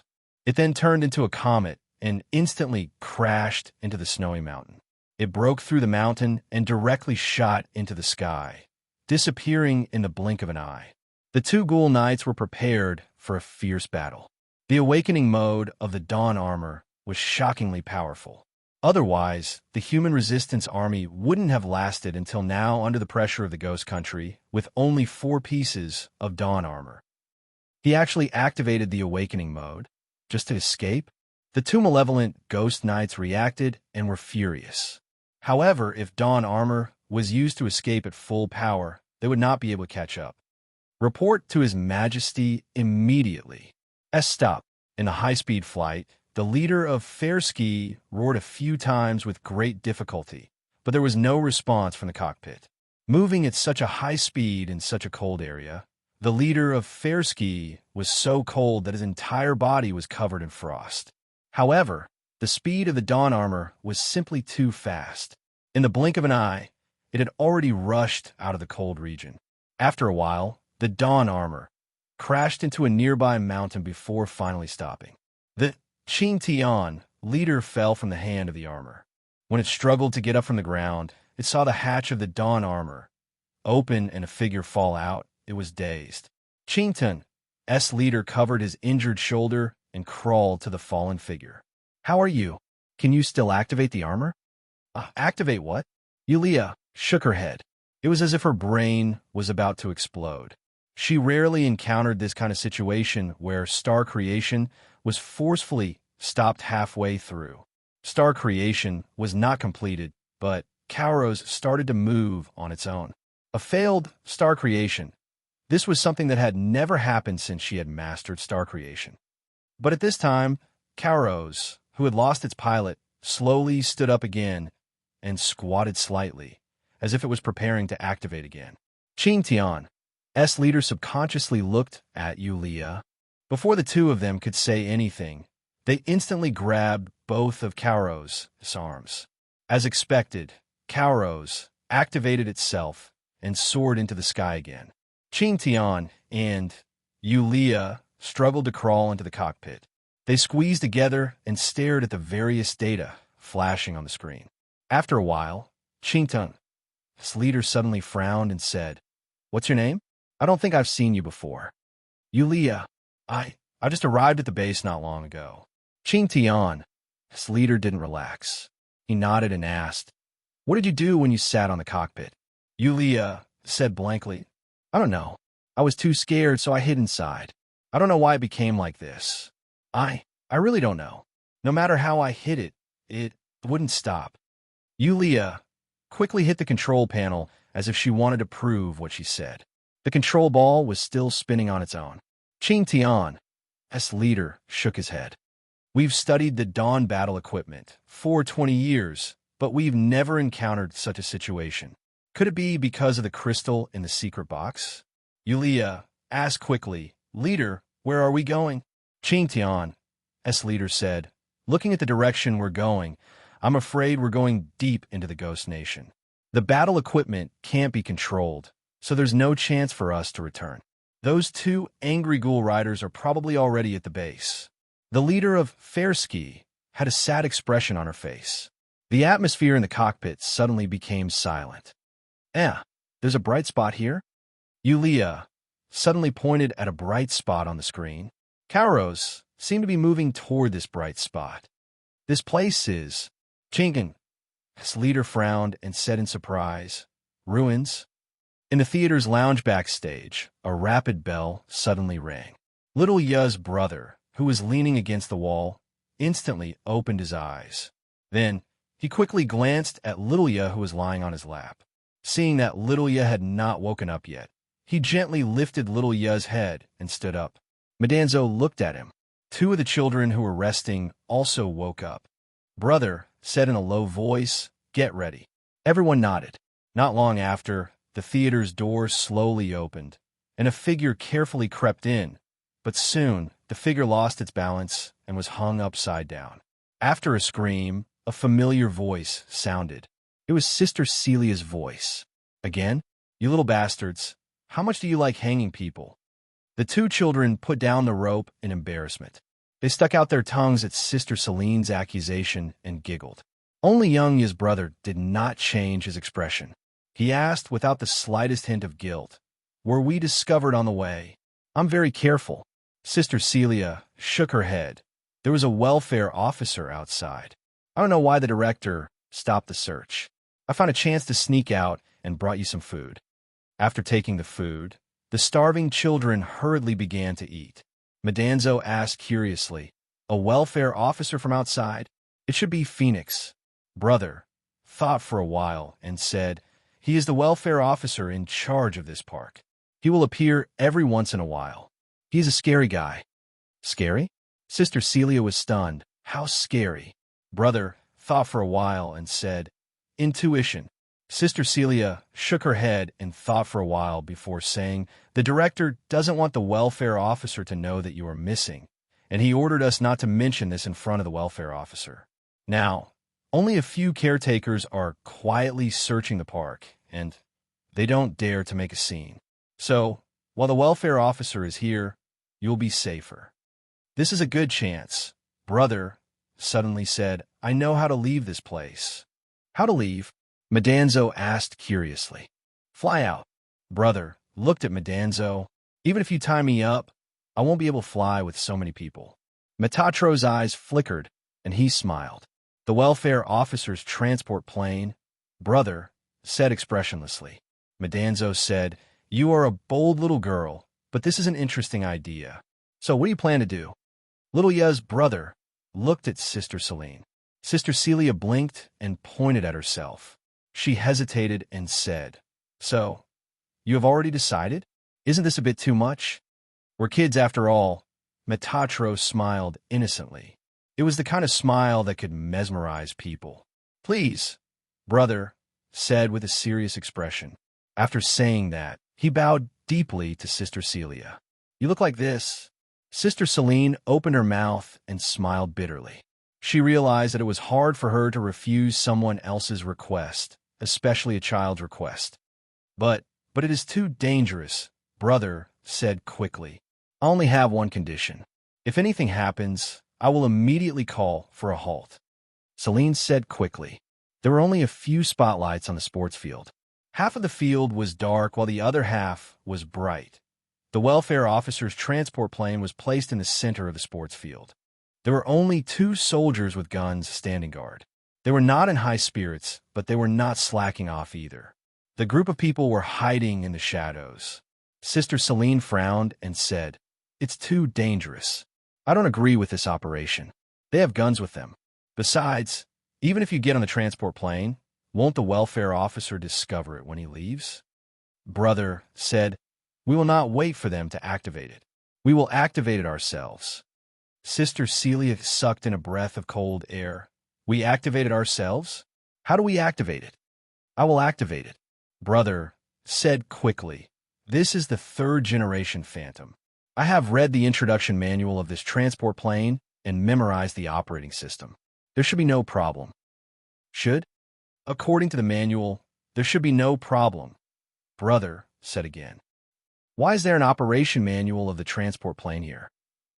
Brother said, "Although the park will not allow us to leave, they will try their best to satisfy our needs in some aspects. I told the caregiver that I like all kinds of planes. Then, there are many books about planes in the library, and they are in there. Although there is an introduction manual for the military transport plane, I think they did not expect you to memorize it." Sister Celia did not dare to sigh in her heart. When this child grows up in the future, he will be an incredible person. "Child, are you going to defy the heavens? You are really an omnipotent, brother." But Sister Celia still did not agree with such a risky action. However, Brother was obviously the type to take action. He did not care about Sister Celia's objection. Instead, he signaled the other children with his eyes. Instantly, Al Wong and one of the older children rushed out, running quickly toward the transport plane. "You!" Sister Celia was shocked. She gritted her teeth, stomped her feet, and hurriedly chased after them. At the same time, brother, and Madanzo went around to the other side of the transport plane and approached it quietly. "Stop! Who is it?" The footsteps quickly attracted the attention of the two guards. They pointed their guns at the direction of the footsteps, but they frowned when they saw two children running over. "Wow, it's a real plane. It's so cool. Stop! Don't come closer!" The two guards shouted again, "Don't come closer!" The two children froze on the spot in horror, just as they were about to cry. Sister Selene caught up from behind and quickly pulled the two children behind her to protect them. She hurriedly said, "Lords, I'm sorry. They didn't do it on purpose." "Who are you?" I'm a nurse here. This is my work permit." Sister Selene quickly said, "I'm sorry, my lords. These two children are quite naughty. They kept saying that they wanted to see the plane and refused to sleep. They even snuck out. They didn't do it on purpose, my lords." The two guards looked at each other and put down their weapons. Then they said in a low voice, "This is not for you to see. Leave now." "Ow. Okay." Sister Celia nodded and pulled the two frightened children. She put her hands on her hips and said sternly, Why don't you apologize to the two lords?" "No need." The guards waved their hands. The two children walked out timidly and bowed in front of the two guards, saying so. "Sorry, lords. We did not do it on purpose, so troublesome." The two guards frowned and said helplessly, "Okay, let's go back now." "Ow. Okay." The children raised their heads instantly and took out something from their arms. Then they sprayed it at one of the guards, all over the guard's face. The guards screamed at the same time and covered their eyes in pain. "Hee, this is my special chili water. It is quite powerful, right?" Along screamed. "Damn it." One of the guards endured the pain. Although he could not open his eyes, he raised his gun and was about to shoot. At this moment, two figures approached from behind and jumped behind the two guards. Lilia, brother, and Madanzo were holding stones in their hands. They knocked the stones without saying anything. Too dangerous. "It's really..." Sister Selene instantly sat down on the ground. She looked at the two soldiers who had fainted. The few brats still looked excited. Lilia, brother, was standing outside the cabin door of the transport plane. He seemed to be searching for something. After a while, the cabin door of the transport plane slowly opened and the stairs descended. Lilia, brother, took the lead and boarded the transport plane directly, in the monitoring room of the park. "Director, what about them?" A pair of dimly lit eyes were currently faintly watching everything that was happening in the sports field on the screen, only to hear the director, Madame Marion, calmly say, "Don't worry about them. Just watch them like this." At the same time, in the room arranged by the park for the welfare officer, Phoenix, who was taking a nap, suddenly opened her eyes. The communicator on the table suddenly rang. "Who activated the transport plane?" Madame Phoenix frowned and opened the curtains in the room. She looked at the field with a sharp gaze. Chapter 2168. To Sister Selene's surprise, the transport plane started up just as Lilia, brother, had said. It was hard for her to imagine that a child who had only memorized the instruction manual could do it so perfectly. Until the transport plane lifted off the ground, everything still seemed so unreal. The children squeezed into the cockpit excitedly. They even fought to sit in the co-pilot's seat. However, when Sister Selene saw Lilia, brother, a small figure fiddling with the instrument seriously, she could not help but have a strange sense of déjà vu. Children flying a big plane. Suddenly, there was a tremor. All the instruments in the control room flickered. Then, the indicator lights went out instantly. The transport plane's power dropped, and it fell back to the ground. Fortunately, it didn't rise much. Everyone in the control room was in a mess. They were shocked and looked around. What happened? Along quickly got up. "We were discovered."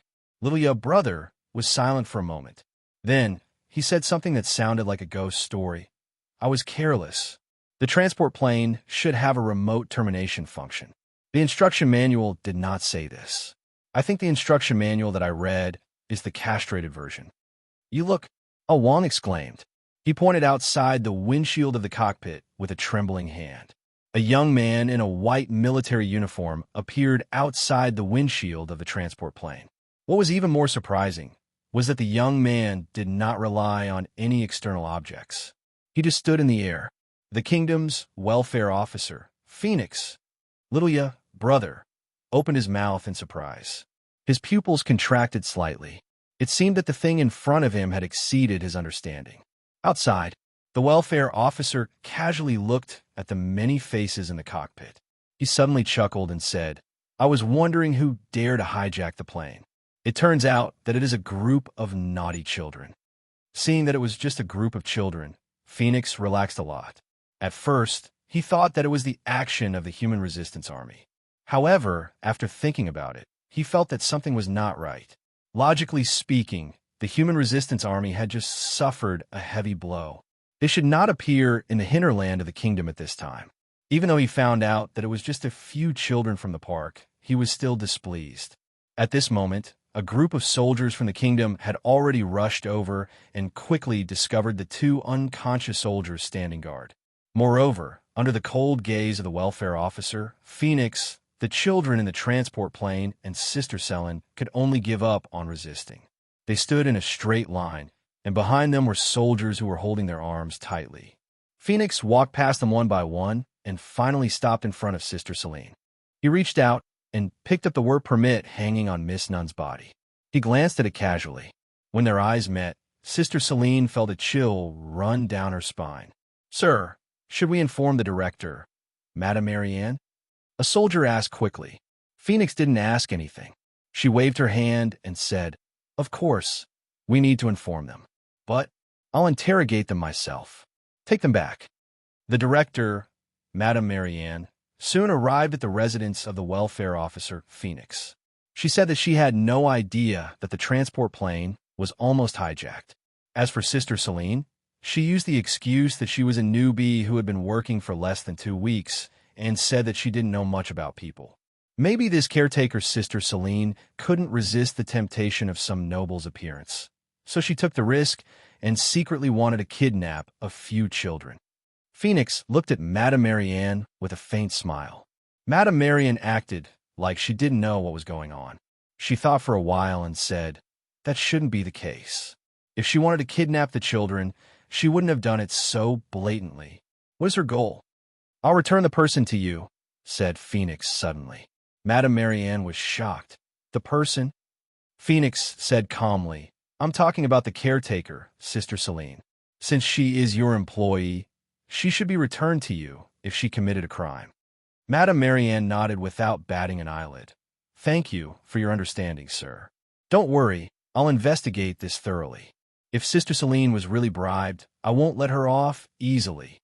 These children, I want them," Phoenix suddenly said at this time. Madame Marianne's expression changed slightly. "Sir, what are you doing?" Phoenix chuckled and said, "These children are not bad.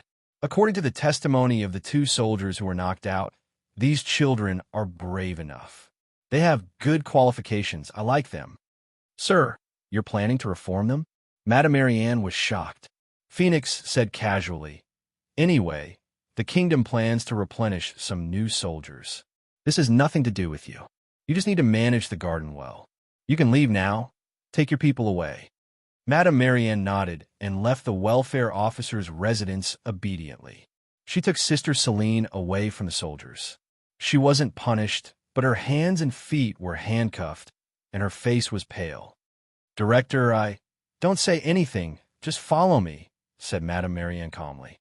"Brother, I'm scared." When they were on the transport plane, Lilia had already woken up, but the escape plan failed in the end, so the little girl had been clinging to her brother in fear. Until now, all the children were placed in a room. Not long ago, the soldiers came in, but they didn't scold them. Instead, they brought some food. The children were already hungry. When they smelled the food, they quickly gathered around. "Lilia, brother, aren't you hungry?" Ah Wong held a slice of cake and said, "Eat some. I don't know how those soldiers will deal with us later." "I'm not hungry." Lilia, brother, shook his head and then frowned. "You guys try not to eat." "Why?" Lilia, brother, thought for a while and said, "Maybe there will be problems. You're too careful." The oldest child said, "We're all caught, so they can do whatever they want to us. They don't need the food. Even if you don't eat, Lilia has to eat. She has fainted since the evening, until now. Lilia, brother, looked at the girl in his arms, only to see that Lilia was holding the toad doll tightly. She swallowed and said, "Brother, I'm not hungry." A tender smile appeared on the face of Lilia's brother. He rubbed the girl's head, and, as if he was performing magic, he flipped his hand, and a piece of chocolate biscuit appeared. He said softly, "Eat this when you're hungry." The little girl blinked her eyes and happily took the biscuit. Then she held it and ate it in small bites. It turns out that you can also smile. Metatro, who had been silent all this time, suddenly appeared beside Lilia's brother and said lightly, "Brother, I'm hungry too. There's nothing extra." Lilia, brother, said expressionlessly, "There's a lot of food on the table. You can eat. Didn't you just warn them not to eat?" Medanzo narrowed her eyes and smiled evilly. "I still don't believe you." Lilia, brother, said bluntly, "If there's a problem with the food, I'll be happy to see something happen to you." Medanzo suddenly said, Do you have a name?" Lilia's brother. Brother's name is Lilia, who was eating with her head lowered, raised her head and said. However, her brother covered her mouth instantly. The reason why her brother covered her mouth was because Awang suddenly fell down. The children who were eating at the table also fell to the ground one after another. Seeing this scene, Lilia almost screamed, but her mouth was already covered by her big brother, so she could only stare with her eyes wide open. "Lilia, close your eyes. Don't move until I call you. Pretend to be asleep," Lilia brother said quickly. Then he hugged Lilia and lay on the ground. The girl seemed to have complete trust in her brother.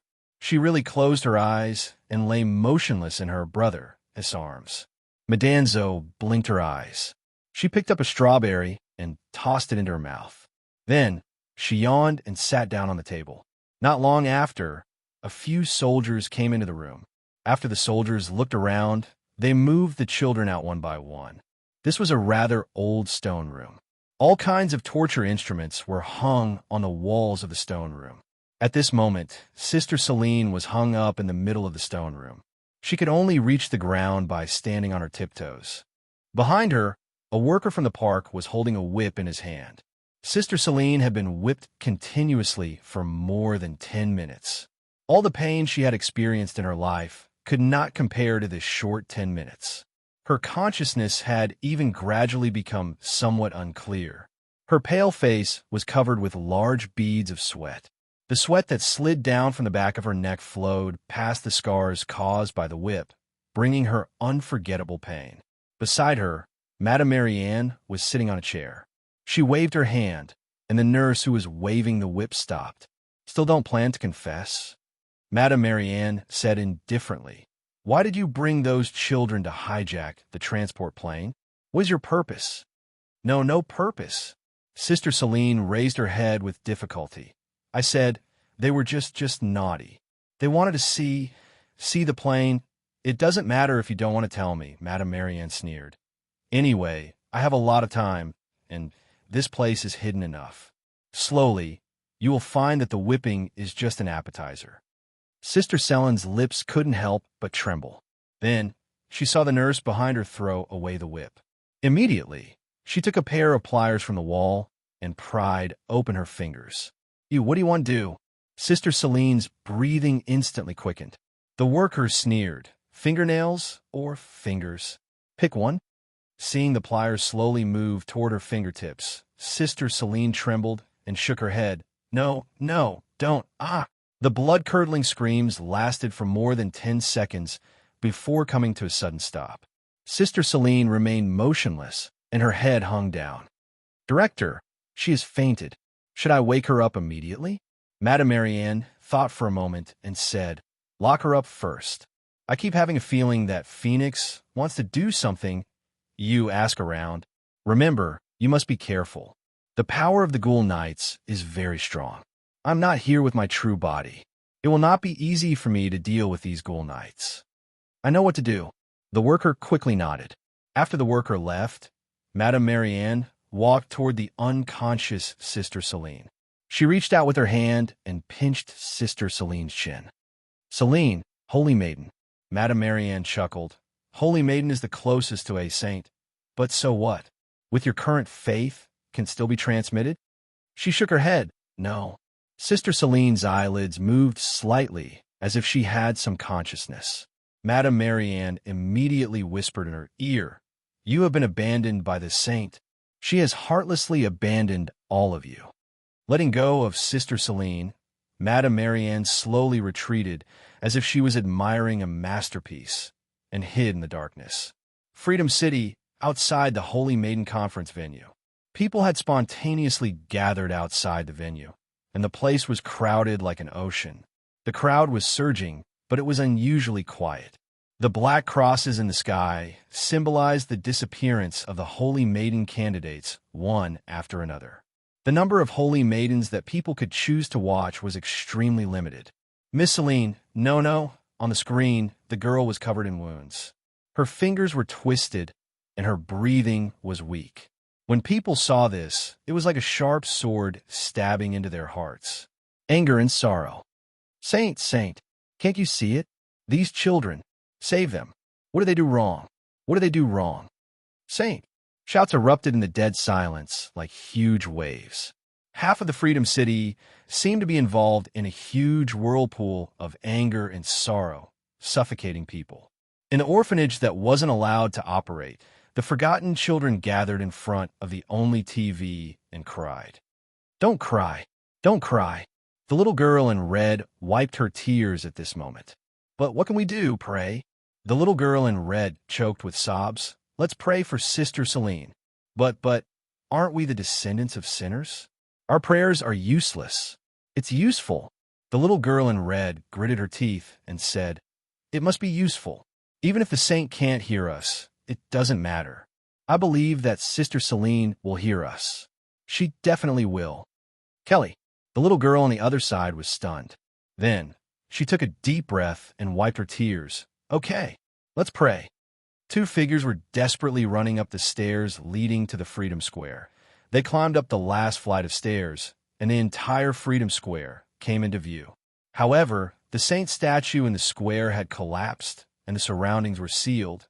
There were people guarding the square, but now, the Freedom Square was quiet and empty. The Freedom City is in despair. Laval turned around and glanced at the chaotic city. Then, he looked at Robert beside him and said with a frown, Why did you bring me here? Because your saint is here, Robert said softly. At least her body is here. Chapter 2169. 3 escaped.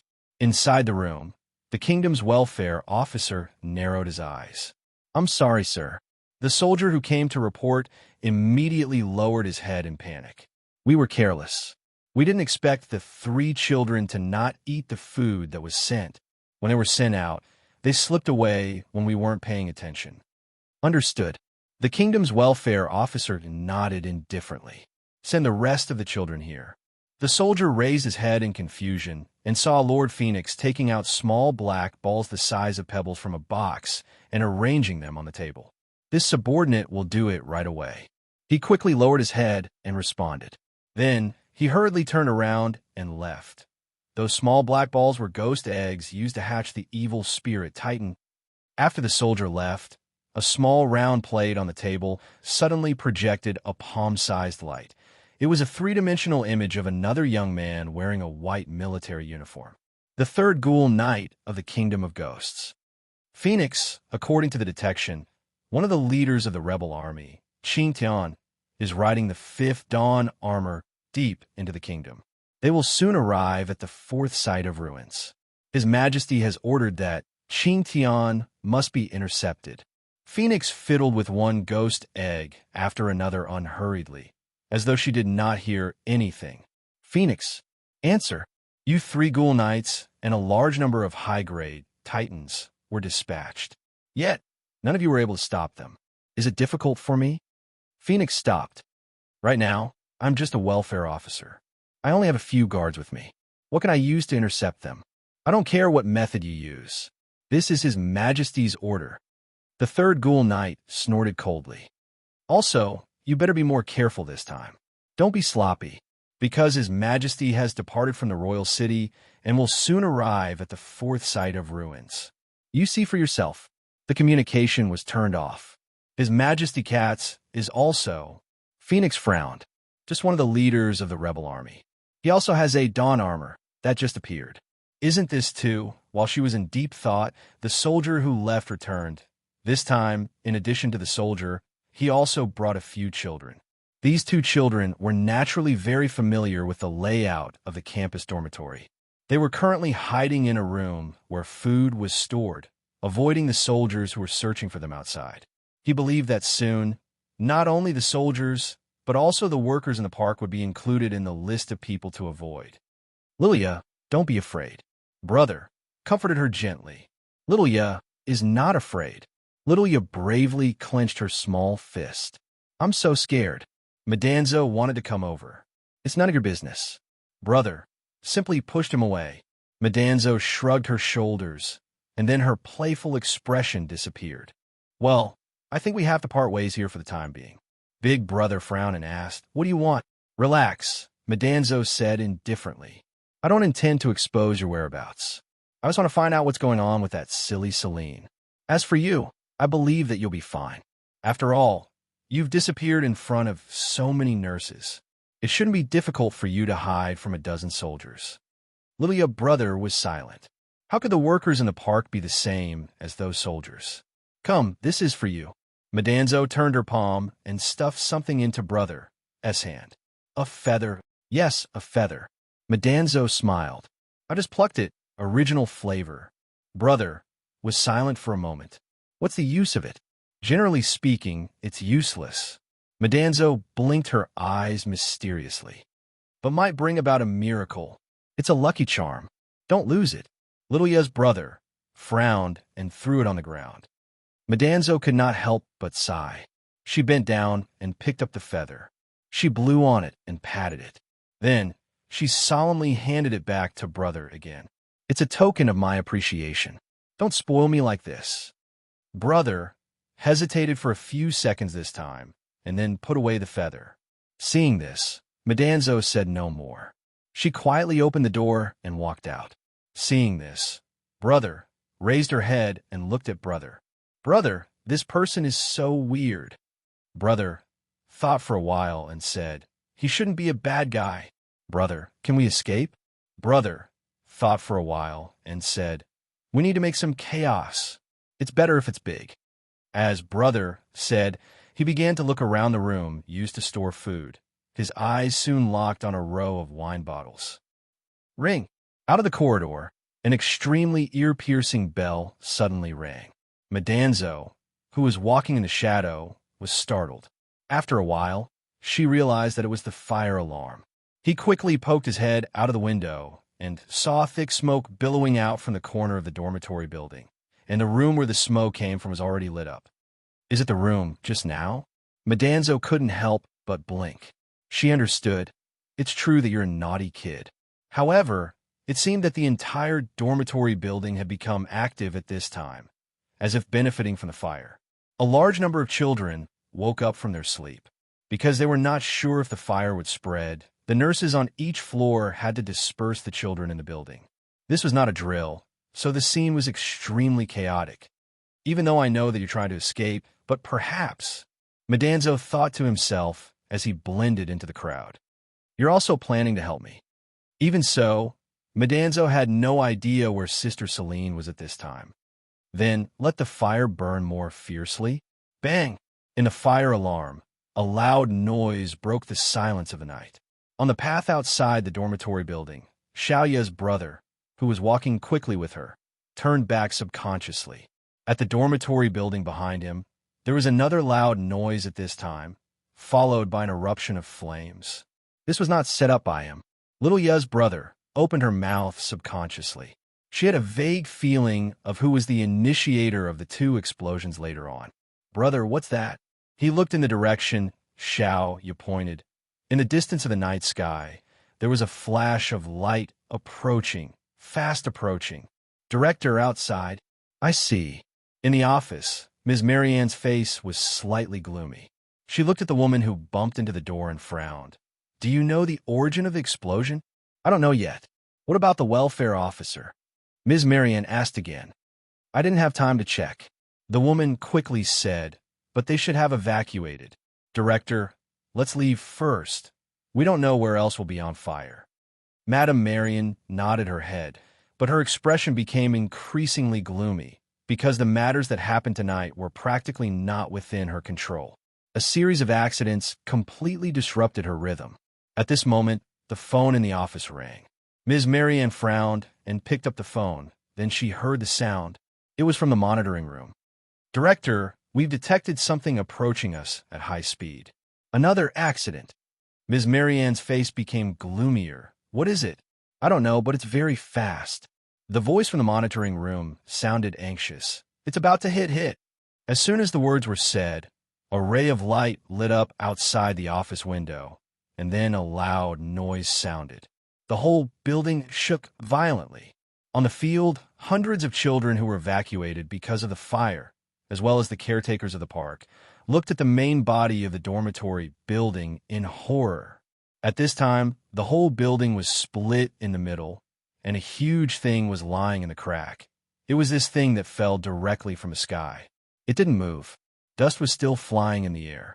At this time, the huge thing embedded in the building suddenly moved and then slowly got up. What is this thing? I don't know, but it feels so cool. Voices of discussion. At this time, in the cockpit of the Dawn Armor, the Chinkton leader and Yulia were silently looking outside through the screen. Leader, where is this? The orphanage at the fourth side of the ruins.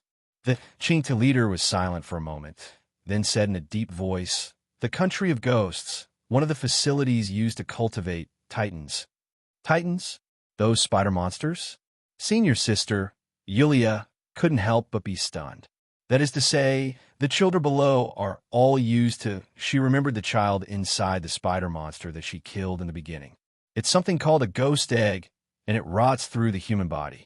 The Qingtian leader said with hatred, but they have to be under 14 years old, and they have to be qualified after a test. All these years, we have been fighting with these children. Wait, doesn't that mean we've fallen into the spider monster's lair? Senior sister, Yulia, was shocked. The cockpit suddenly shook, and then the Dawn Armor lost its balance and fell to the ground. At this time, a huge evil spirit titan was lying on the back of the Dawn Armor. On the head of the evil spirit titan was a grayish-white, red, and black boy who looked no more than 10 years old. There's more than one. On the roof of the dormitory building, there were 3 large evil spirits, titans, eyeing them covetously. Fortunately, there are only a few of them, the Qington leader said calmly. The Dawn Armor can easily deal with them. After saying that, the Qington leader looked at Yulia, who was beside him. Yulia blinked and rubbed her hands on the control ball a few times, indicating that this thing didn't listen to her after she suddenly activated it. She didn't even know if Xing Chuang had succeeded or failed against the Dawn Armor. There was a violent impact. The large evil spirit titan that was pressing down on the Dawn Armor had flipped the Dawn Armor over and was crazily stabbing the cockpit door with its sharp forelimbs. Oh no, it won't last long. The Qingtian leader was shocked and angry. Bam, bam, bam, bam. Under the attack of the Titan's terrifying forelimbs, the cockpit door gradually changed shape. Yulia calmly observed the Qingtian leader beside her. She wasn't sure if the Qingtian leader would finish filming here. However, if Qingtian only had so many scenes in this page world, then she had to say goodbye and find another way out. There must be a way. There must be a way, the Qingtian leader muttered to himself. On the playground, hundreds of children were scared out of their wits and didn't know what to do. What are you watching? Why are you so engrossed? Under the warm white light, the girl who had just come out of the shower felt refreshed. Her wet hair was wrapped in a towel. When she passed by the living room, she couldn't help but glance at the TV. A show. At this moment, Boss Luo turned around and looked at the girl behind him. He smiled and said, "Do you want to watch it together? It seems that the plot is about to start." The girl glanced at the content of the show. On the screen, A ferocious metal spider was pressing on a humanoid robot and attacking crazily. Occasionally, some children's frightened expressions would flash across the screen. What? Only stinky otakus like this kind of boring robot battle. How old are you? Why do you still like to watch this kind of thing? The girl pouted. I don't need to watch the show to know the ending. Anyway, evil will be defeated by justice in the end. I'm not interested. I'm going back to my room. Okay, sleep early. Boss Luo nodded. The girl snorted lightly. After taking a bottle of milk from the fridge, she walked into her room. But soon, the door was opened again. The girl said quickly, "Don't sneak in and cover me with a blanket when I'm sleeping." Before Boss Luo responded, the girl quickly put up a "Do Not Disturb" sign on the door. Then, she closed the door. Boss Luo blinked and smiled. Then, he changed into a more comfortable sitting position and looked at the TV screen again. He said softly, 7 relics, 7 holy weapons? Some impressions that didn't seem to belong to him, but also seemed to belong to him originally flashed across his mind. The scene on the TV screen changed. Soon, it came to a dark stone room. In the stone room, a girl who had been tortured trembled slightly and slowly opened her eyes. At the same time, the iron door of the stone room was pushed open with a squeak. A child wearing a checkered trench coat and holding a pipe in his mouth flashed into the room. Seeing this, Boss Luo snapped his fingers and a cup of coffee appeared on the table. He picked up the coffee and took a sip. Then, he changed into a more comfortable sitting position. Then, he lowered the volume of the TV. Chapter 2170. The roaring sound reverberated in the narrow cockpit. If it was a normal person, they probably wouldn't have been able to withstand it. Yulia carefully observed that the Qingtian leader didn't have ears. Bang! Finally, the door of the cockpit was pierced through. A sharp claw had already broken through the cockpit. The sharp claw was only a palm's distance away from the two people. Yulia had already given up on staying by the Qingtian leader's side. Half of her body had already turned into mist, ready to escape at any moment. Second charge complete. Kairos will be activated again. At this moment, the system wizard that hadn't moved for a long time appeared on the screen once again. It spread its wings and flew high up in the sky. At the same time, the dawn armor instantly emitted a golden light. On the field, the dawn armor that was pressed on the ground suddenly pushed up the evil spirit Titan on its body. Then, it raised its leg and kicked the evil spirit Titan away. With the thrusters, the dawn armor stood up again. 2 broken blades shot out from the leg armor of the dawn armor. In an instant, Kairos held the 2 electromagnetic blades in its hands and directly attacked the other evil spirit's Titan. Collision, wrestling, facing the giant evil spirit Titan, Kairos was only a third of its body, but it didn't fall behind at all. It even flipped over the Titan that was wrestling with it and used the electromagnetic blades in its hands to stab the Titan's abdomen. At this moment, in the cockpit, the Qingtian leader and Yulia looked at each other. Their hands weren't on the control ball, but it was currently spinning rapidly. It's awakening mode again, and it's without a pilot. The Qingtian leader frowned. No, there's a pilot. It can only be said that the dawn armor automatically entered the awakening mode without a pilot. Could it be that the mysterious crystal box that Professor Katz brought out from the ancient ruins was really different? No, it should be the same. Senior Yulia looked elsewhere. She decided that she would never tell anyone about her past at Star Creations. However, no matter what, the leader of the Qingtian heaved a sigh of relief and said, "We're safe for now. From the looks of it, there are only so many evil spirit titans in this place. It's only a matter of time before we defeat them." As he spoke, the leader of the Qingtian suddenly reached out to the driver's seat and sat down. He seemed to have pulled something. The middle door of the driver's seat opened instantly, and a cold wind blew in. "Leader, what are you doing?" Yulia was instantly alarmed. "Since the armor can fight on its own, there's no point in us staying here," the leader of the Qingtian said quickly. "Also, this is the 4th relic site. After the catastrophe, no one has come close to a relic like this. The country of ghosts guards the ruins very tightly.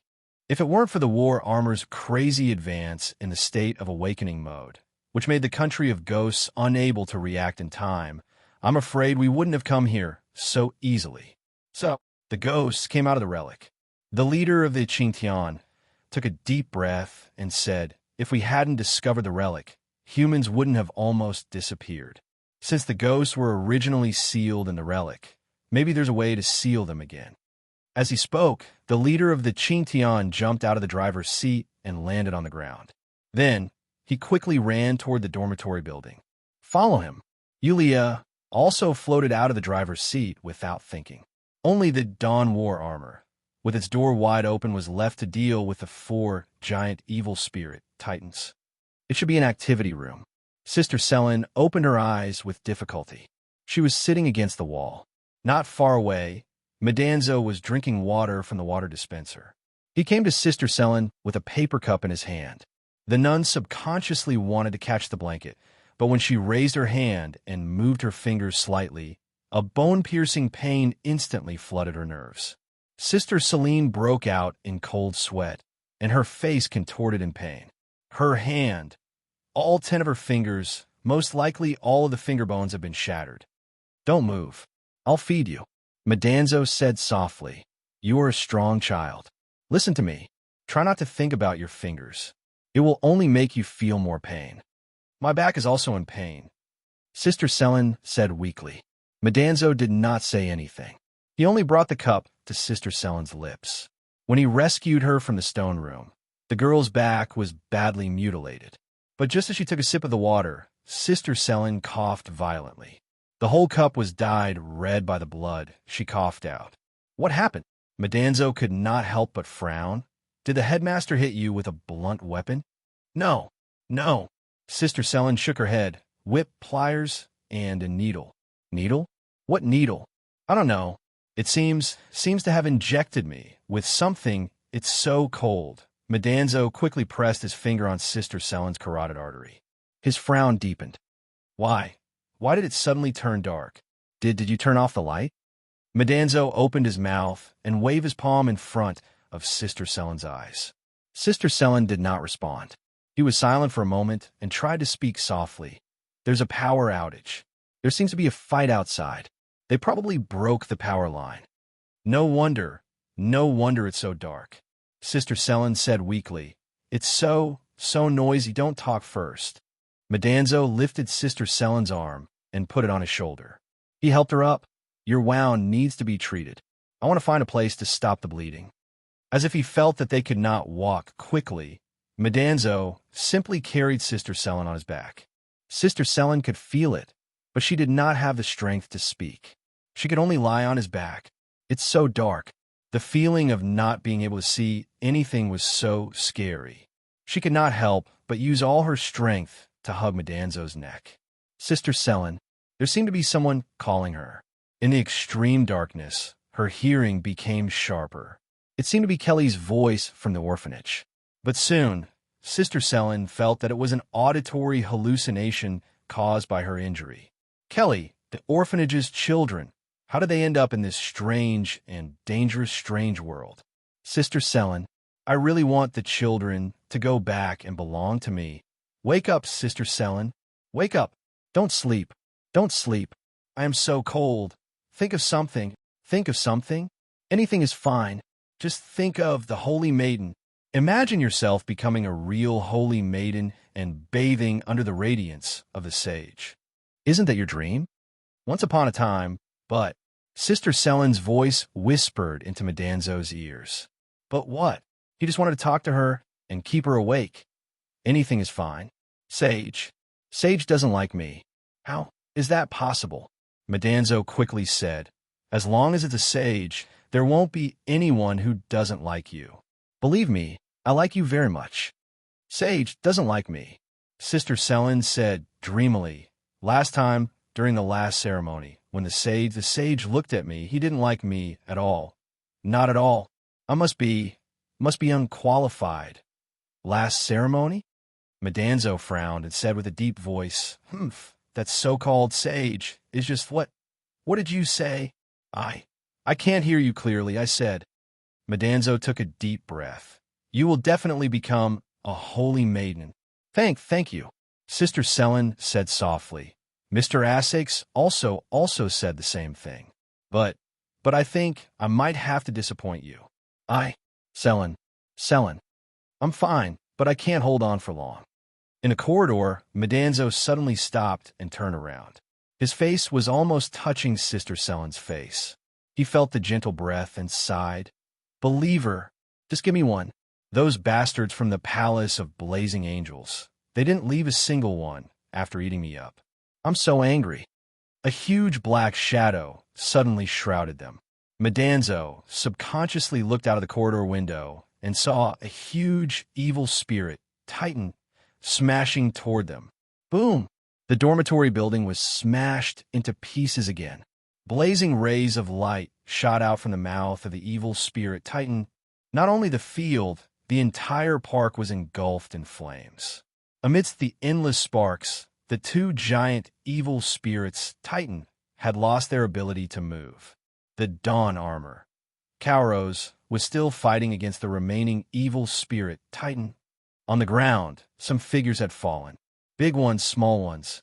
Although they were all dead, the total number was not small. There were the children of the orphanage and the caretakers of the park who were affected by the battle. Their lives were fragile, and they were devoured by the flames, tens, hundreds. At this moment, a white figure was watching all this from the sky with an expressionless face. It was the welfare officer of the kingdom, one of the evil spirit knights, Phoenix. Although the one hatched this time is a special grade Titan, the Dawn Armor. His power is not as strong as before. However, the power of the Dawn Armor does not seem to be as strong as expected. Is it because there is no pilot?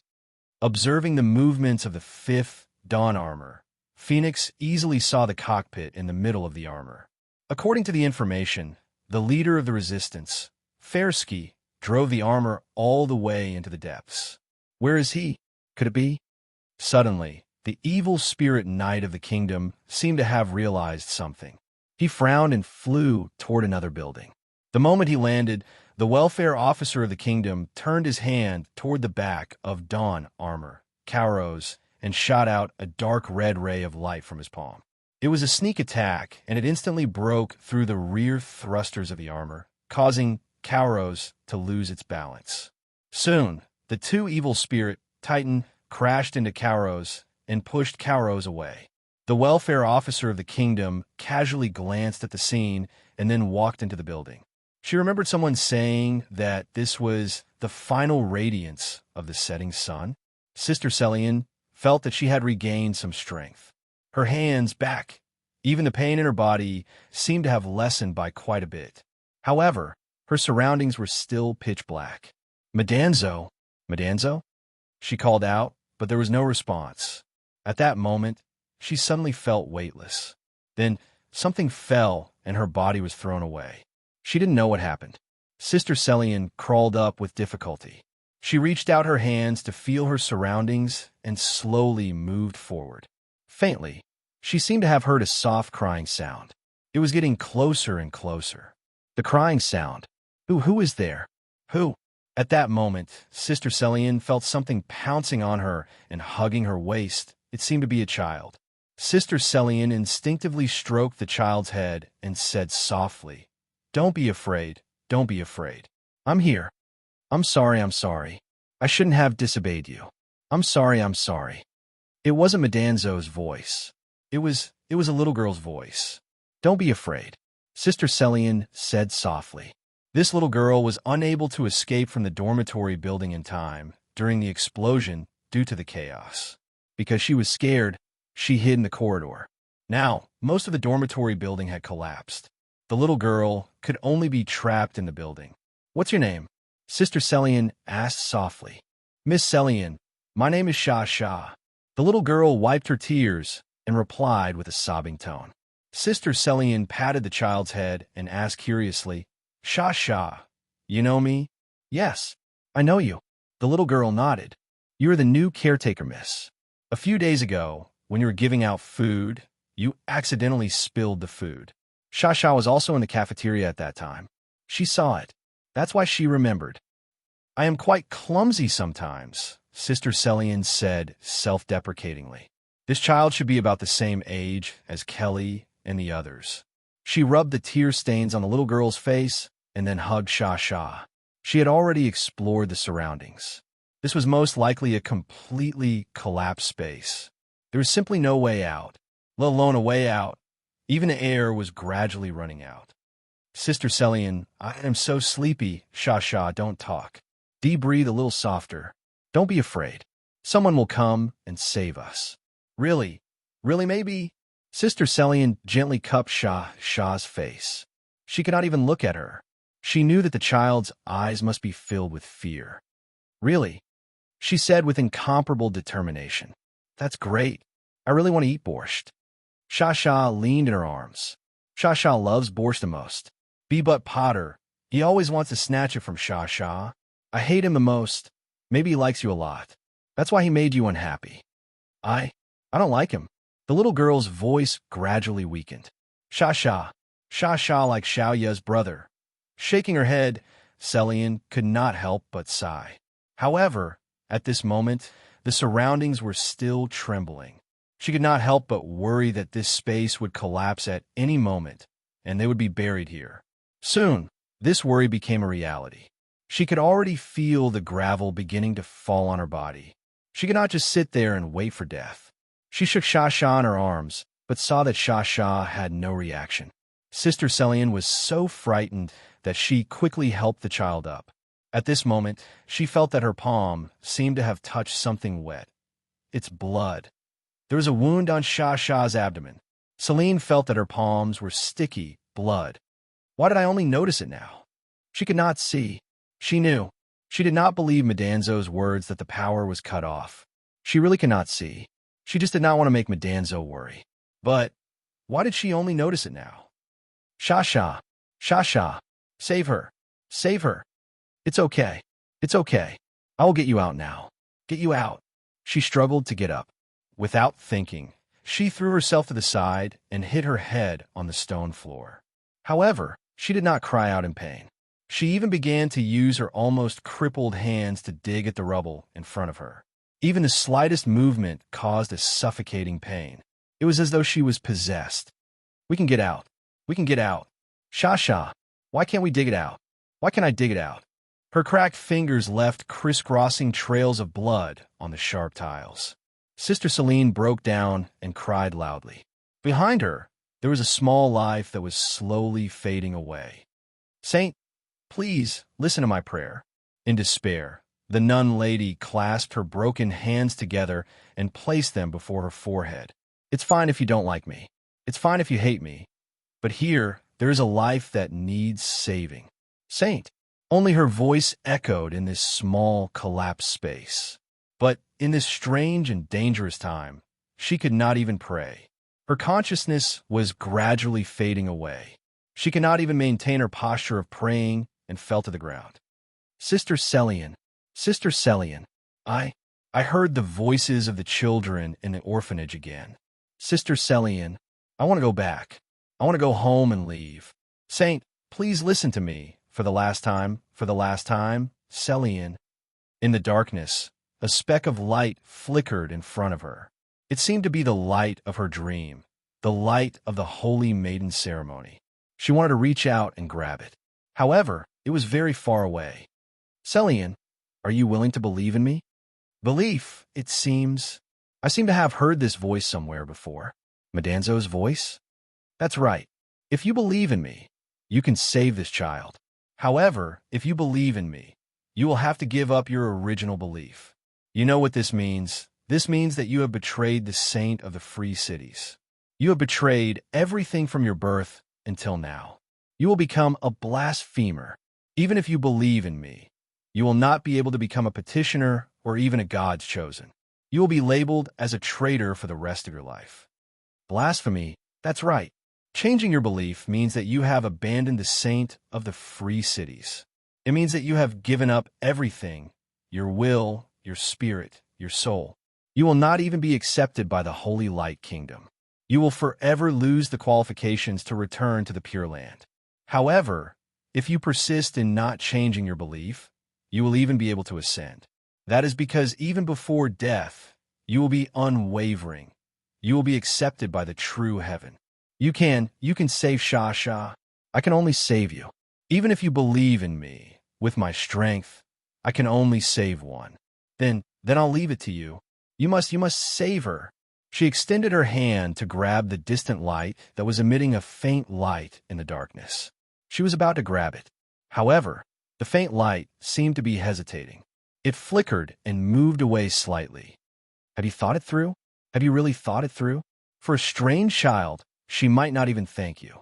As for you, you will lose everything. Also, have you forgotten about those children in the orphanage who are waiting for you to return? If the one in danger is Kelly. Sister Celian propped herself up. If it is Diana, if it is any one of the children in the family, then it will be natural. But could it be that Shasha and Kelly are different? They are waiting for me to return. There will also be people waiting for Shasha. She finally grabbed hold of the light and said softly, "Everyone is equal, but there needs to be someone to protect this equality. This is what Mr. Asakes told me.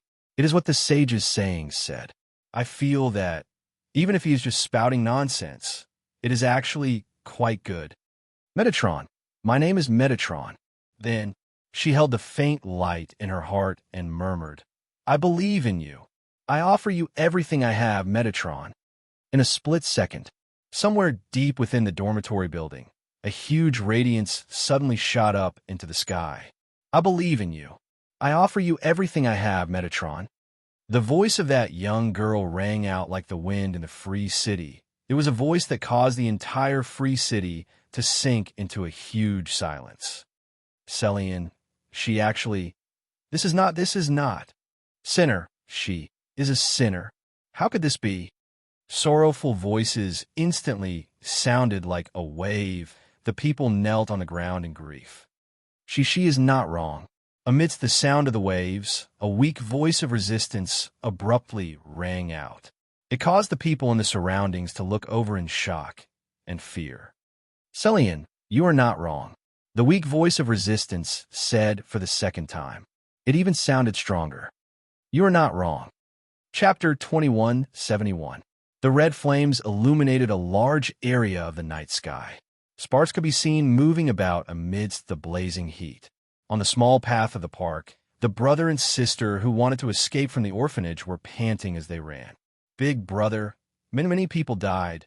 Don't look, we can't save them." "I know, it's just that."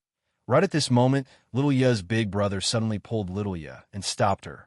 At the same time, a long and narrow shadow flashed before the eyes of the two of them.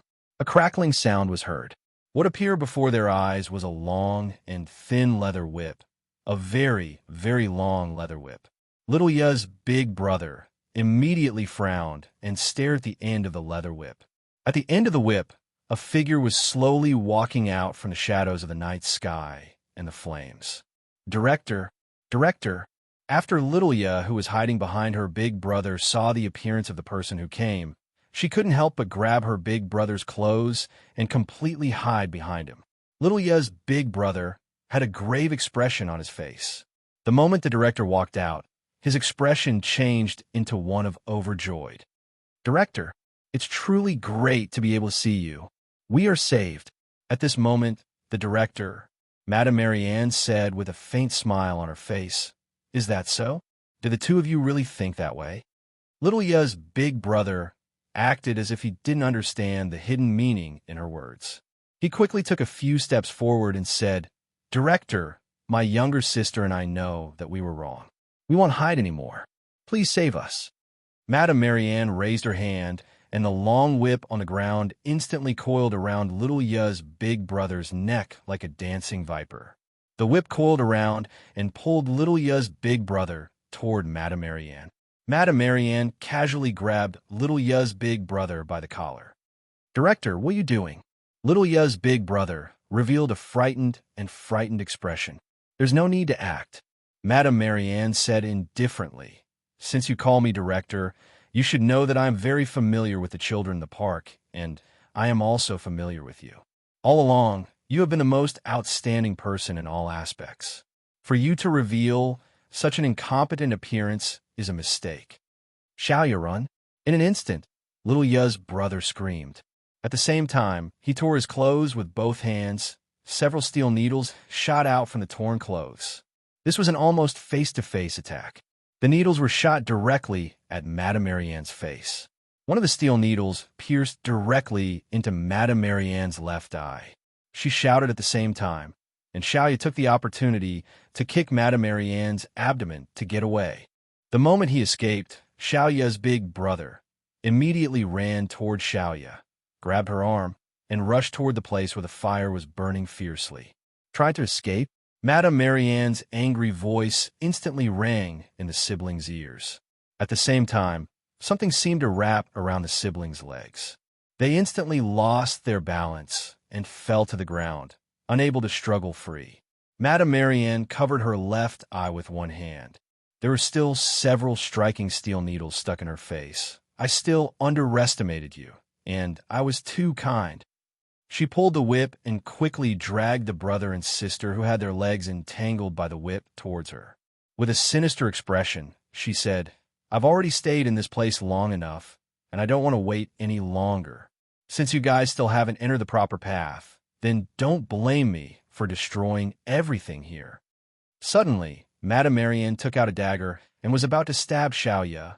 The world without the protagonist will collapse, and the pages can't be hidden, right? Madame Marianne sneered. After dealing with you, it's time to deal with the thief who stole the special pages.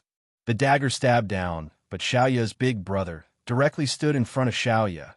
The dagger stabbed into the arm of Xiaoya's big brother.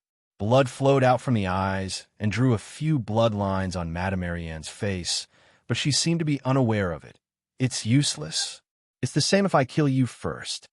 As she said, she lifted the dagger, and the next moment, the dagger directly stabbed into the heart of Xiaoya's big brother. At this moment, Xiaoya's big brother gritted his teeth and still took out a feather from his arms. The moment the feather was taken out, it directly burst out a dazzling light. "This is holy light." Madame Marianne immediately cried out in alarm, and even instinctively retreated a few steps. One of her eyes had already been pierced, and under the illumination of the radiance, the remaining eye actually burned as if it was on fire, and the pain pierced her heart. She then covered her eyes with both hands and let out a miserable scream that was close to a wail. Seeing this, little Yu's older brother hurriedly untied the whip. After helping his younger sister up, he quickly retreated. However, at this moment, the head of the garden, Madame Marianne, picked up the whip once again. She was unable to find her target, but she was wildly whipping her surroundings. "You can't escape. You can't escape." However, at this moment from the side, a huge thing rushed over crazily and instantly pressed down on the crazy Madame Marianne. It was actually a huge humanoid machine. It pressed Madame Marianne under its body, and at the same time, it continued to slide on the ground and instantly scraped a huge pit on the ground. It didn't stop until it was more than 10 meters away. Xiaoya's big brother opened his mouth, looking at this battered humanoid machine. This machine seemed to have fought with those huge spiders in the dormitory building. "Big brother!" Xiaoya screamed at this time. Xiaoya's big brother subconsciously looked over. What he saw was Madame Marianne, who was pressed under the huge humanoid machine. At this time, Madame Marianne's body was badly mutilated, and one of her arms was completely scraped off. At this time, Madame Marianne was pressed down, unable to free herself. But at this time, she looked even more ferocious, like a demon. She let out a horrifying roar, and her bleeding eyes stared at the brother and sister duo. Seeing this, Xiaoya's big brother gritted his teeth and resolutely rushed forward. He picked up the dagger that Madame Marianne had dropped on the ground. "Brat!" Xiaoya's big brother directly jumped out, and with the momentum of inertia, he held the dagger tightly with both hands and directly stabbed it into Madame Marianne's forehead. More than half of the dagger directly pierced in her forehead. "Brat, I don't know." Madame Marianne's voice came to an abrupt halt. Her mouth split open, seemingly having something to say. Xiao Yu's big brother gritted his teeth again, both hands holding the dagger tightly, and with a forceful twist, the blade of the dagger directly twisted twice into Madame Marianne's brain. Big brother. Xiao Yu's big brother shook his head and wanted to stand up. However, he found that Madame Marianne's remaining hand was tightly gripping his ankle. He used a great deal of strength to pry open Madame Marianne's hand. Big brother, you scared me to death.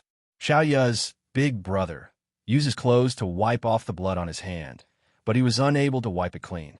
He then pulled his sleeve to cover his hand and gently rubbed Xiao Yu's head. I'm all right. What about the director?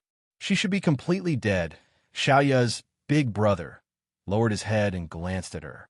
Then, his expression changed slightly. At this moment, Madame Marianne's body was visibly fading away. In the end, it became a pile of fluorescent light, which scattered away and finally disappeared. He could not help but frown, seemingly thinking about something. At this moment, Xiao Yu's big brother abruptly raised his head. He saw that a huge shadow had appeared above his head. The evil spirit tightened. The abdomen of the evil spirit tightened suddenly split open, revealing numerous cannon muzzles. Seeing that the cannon muzzles were flashing with red light, Xiao Yu's big brother did not hesitate to pull Xiao Yu up and plunge into the hatch of the huge humanoid machine that was lying on the ground. He just wanted to find a place to take cover that was closest to him. Rumble, rumble. The cannon muzzles on the evil spirit tightened. His abdomen instantly shot out, bombarding the humanoid machine on the ground indiscriminately. Inside the hatch, Xiao Yu's big brother held his little sister tightly in his arms. The strong impact made him feel as though his body was about to fall apart. Put your hand on the control sphere. Who is it? Amidst the continuous explosions, an incomparably clear human voice suddenly rang in Xiao Yu's big brother. His ears, or perhaps it rang in his heart. It was a voice that seemed to be able to make people feel at ease. It was a man's voice. However, the voice that had suddenly appeared didn't answer his question. I won't harm you, because, to a certain extent, harming you is the same as harming myself. What? You don't have time. The speed of the voice suddenly increased. Xiao Yu's big brother clenched his teeth and directly pressed his palm on the sphere beside the seat. In an instant, the entire cockpit burst out with a strong golden radiance. The golden radiance instantly covered the entire body of the huge humanoid machine.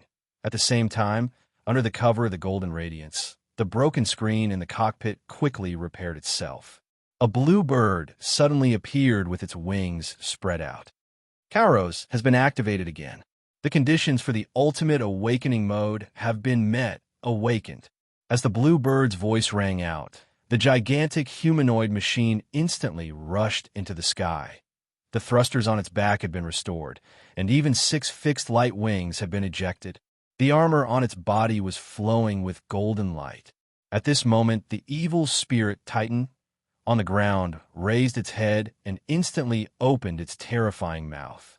A dark red light condensed in its mouth. Jet! Kairos instantly dived down and grabbed the dark red light beam with one hand. It broke through the light beam bit by bit and finally grabbed the evil spirit Titan's head. Crushed. The moment the evil spirit Titan's head was crushed, it was also the moment when it was completely paralyzed and fell to the ground. The golden Kairos stood in front of the evil spirit Titan like a king at this moment.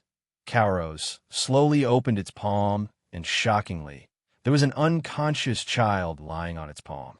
In the cockpit, Xiao Yu's big brother quickly analyzed the situation in front of him. His voice was filled with bitterness. He looked at the screen and saw the child lying on the palm of Kairos. It's Awang. In front of them, several huge black shadows quickly approached. It was the huge evil spirit Titan again. The heads of these evil spirits, Titan, were the children who lived in the same dorm as him. Just now, I didn't have a choice but now. Xiao Yu's big brother sighed. I want to save you. In the hallway, the leader of the Qingtan quickly ran. He didn't hesitate at all when he encountered the stairs and forks. Then, the leader of the Qingtian stopped in front of a room.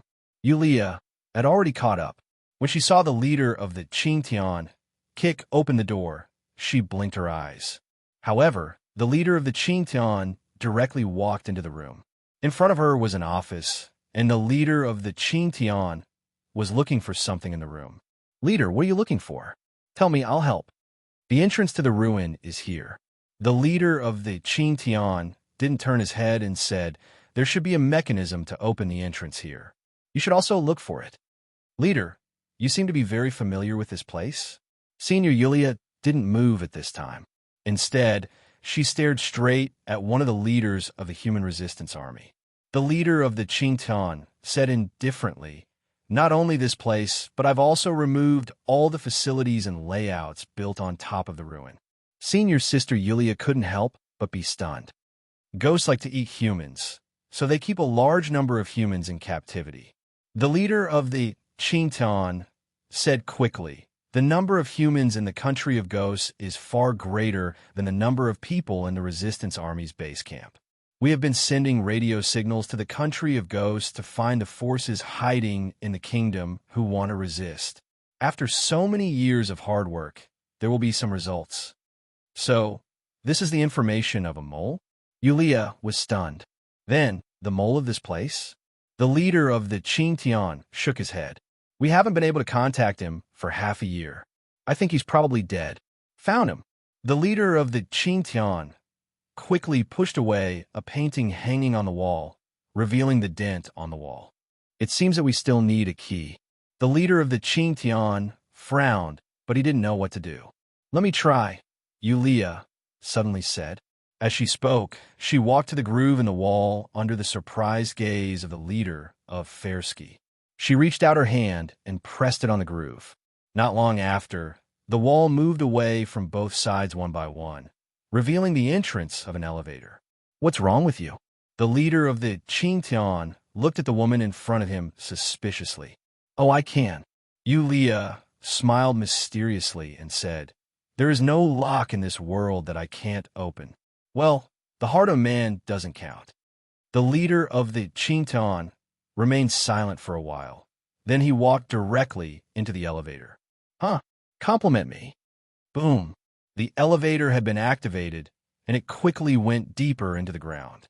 Amidst the flames of war, the Golden Dawn armor tore apart another evil spirit, Titan, with its bare hands, and dug out the child that was connected to the head of the evil spirit. "There are two more." Big Brother lowered his head and looked at Littleya, who was sitting in his arms, and said softly, "Soon, I will take you out of here." As he spoke, the golden battle armor struck again, charging towards the other Titan. At the same time, at the huge scar where Ms. Marion disappeared, dots of fluorescent light suddenly gathered, and the fluorescent light condensed into a figure. The figure that appeared was a woman wearing an ice-blue robe, a crown on her head, and a bulging belly. The woman looked up at Kauros and muttered to herself, "Although I failed to destroy the plot, I seem to have found the plot point. I didn't lose this clone of Marianne for nothing. Well, since it's like this, I'll speed up the plot." After saying that, the woman spread out her hands. Between her hands, a golden book slowly opened. In the night sky, the clouds that were illuminated by the flames began to churn. The thick clouds changed, and a huge vortex was formed. Within the vortex, the face of an evil spirit could be vaguely seen. In the distance, the welfare officer of the kingdom looked through the window and saw the evil spirit face in the vortex. He could not help but reveal a look of shock. His Majesty Katz has arrived so quickly. At this moment, the communication device in Phoenix, the welfare officer, suddenly vibrated violently. His brows furrowed even deeper, and he turned on the communication device. It was a message from one of the frontline defense officers under his command. "Lord Phoenix, the human resistance army suddenly appeared in the hinterland of the kingdom.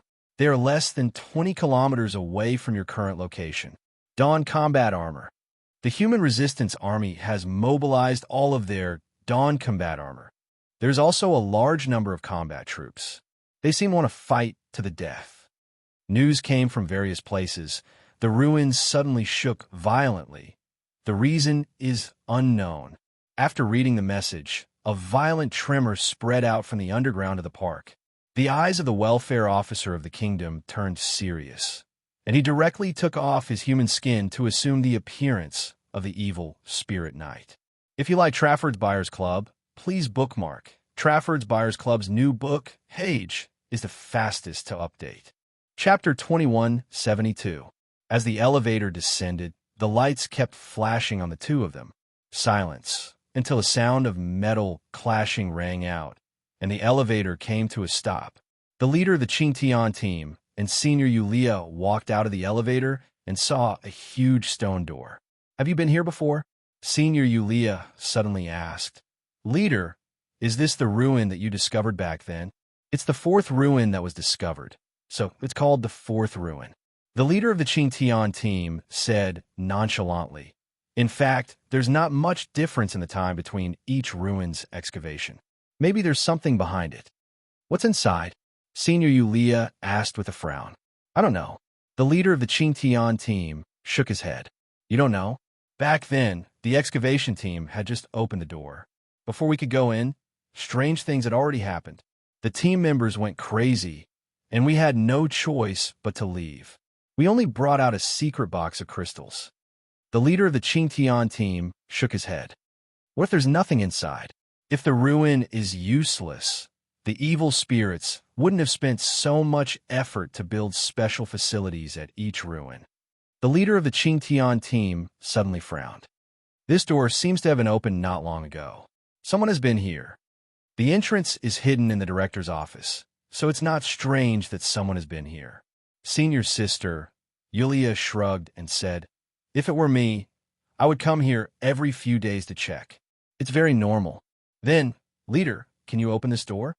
The leader of the Qingtian team walked up to the stone door and took out a necklace from his collar.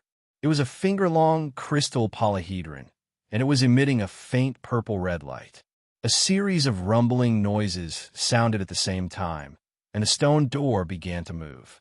When the door opened wide enough for one person to pass through, the leader of the Qingtian impatiently squeezed his way in. There was another space behind the stone door. After passing through a long and narrow passage, what appeared in front of them was actually a majestic temple building. On top of the temple, there was a huge light source. The leader of the Qingtian had already rushed to the center of the temple. Bathing in the golden light, Kauros was half squatting on the ground. He slowly lowered his hands and placed the last child he dug out from Titan as head on the ground. On the ground, a Wong and the other children were also placed side by side. The battle with Titan was over. At present, there were no more Titan appearing in the park. Inside the cockpit, brother Lilia subconsciously breathed a sigh of relief. However, her roommates were unconscious at this time, and their vital signs seemed to be very weak. Lilia, brother, couldn't help but show a trace of worry. He should go and find a medical center.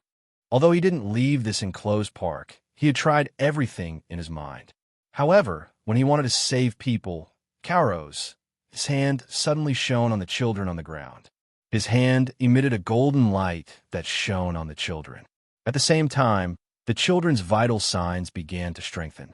Controlled by mind power, brother, Lilia looked at the little blue bird with its wings spread out on the screen in surprise. Was it this little blue bird that made the sound that asked her to touch the control ball? At this moment, Lilia, who was sitting in her arms, suddenly trembled, and her face turned pale. She seemed to be frightened of something. "It's coming. It's coming. It's coming." Lilia's state was a little off, and she was repeatedly muttering something. Lilia's brother anxiously held her shoulders, but he saw that Lilia's current state was the same as when she occasionally entered the listener state. "What's coming? It's coming." Following Lilia's sudden scream, the night sky was illuminated by flames, and the wind and clouds changed. The dark red clouds swirled, and a ferocious face of an evil spirit appeared in the middle of the whirlpool. The wind whistled, and the biting cold wind caused the temperature to drop rapidly, extinguishing the fire in the park. However, the sky was still dark red. From the middle of the whirlpool, a 3-meter-tall figure slowly descended. It was a fellow with an ancient armor and a black cloak. After landing, it appeared not far from Kairos. It stared at Kairos and said, "The power of holiness has finally appeared. The hero's heart has been activated, so the other hero's heart should appear soon." "Who are you, brother?" Littleya asked in a deep voice from the cockpit. "Me?" The armor spoke again, and it sounded like a chuckle. "Cats, emperor of evil spirits." "You are, brother." Littleya's expression couldn't help but become serious. Through the knowledge that Littleya's listen gave him, he put together a radio and received intermittent information from the human resistance army. Although there was a lot missing, he could roughly guess. This armored giant was the emperor of the country of evil spirits. Perhaps he was also the legendary philanthropist of this orphanage. In an instant, brother, Littleya's hands pressed on the control ball. The wings of light on Kairos' back instantly activated. The size of the Dawn armor was twice the size of the Wraith Emperor Kaz, and this seemed to be a situation where the Wraith Emperor had the upper hand. The fist of the armor smashed down, but the Wraith Emperor easily caught it. He lightly squeezed. Dawn armor's hand was directly crushed and deformed. In the cockpit, brother Littleya's eyes widened. At the same time, he moved his mind, and the shattered wrist of the armor instantly fell off, and then he jumped back 3 times in a row, increasing the distance between him and the evil spirit emperor. Very decisive. The evil spirit emperor casually tossed the broken hand on the ground and chuckled. "This doesn't seem like something a normal child would do. Although I've never paid much attention to these orphanages built on ruins, it seems that once there are enough of them, there will always be some with potential. Thank you for your praise." "Brother," Littleya calmly said, "if you can tell me how to defeat you, I will be eternally grateful." What a child.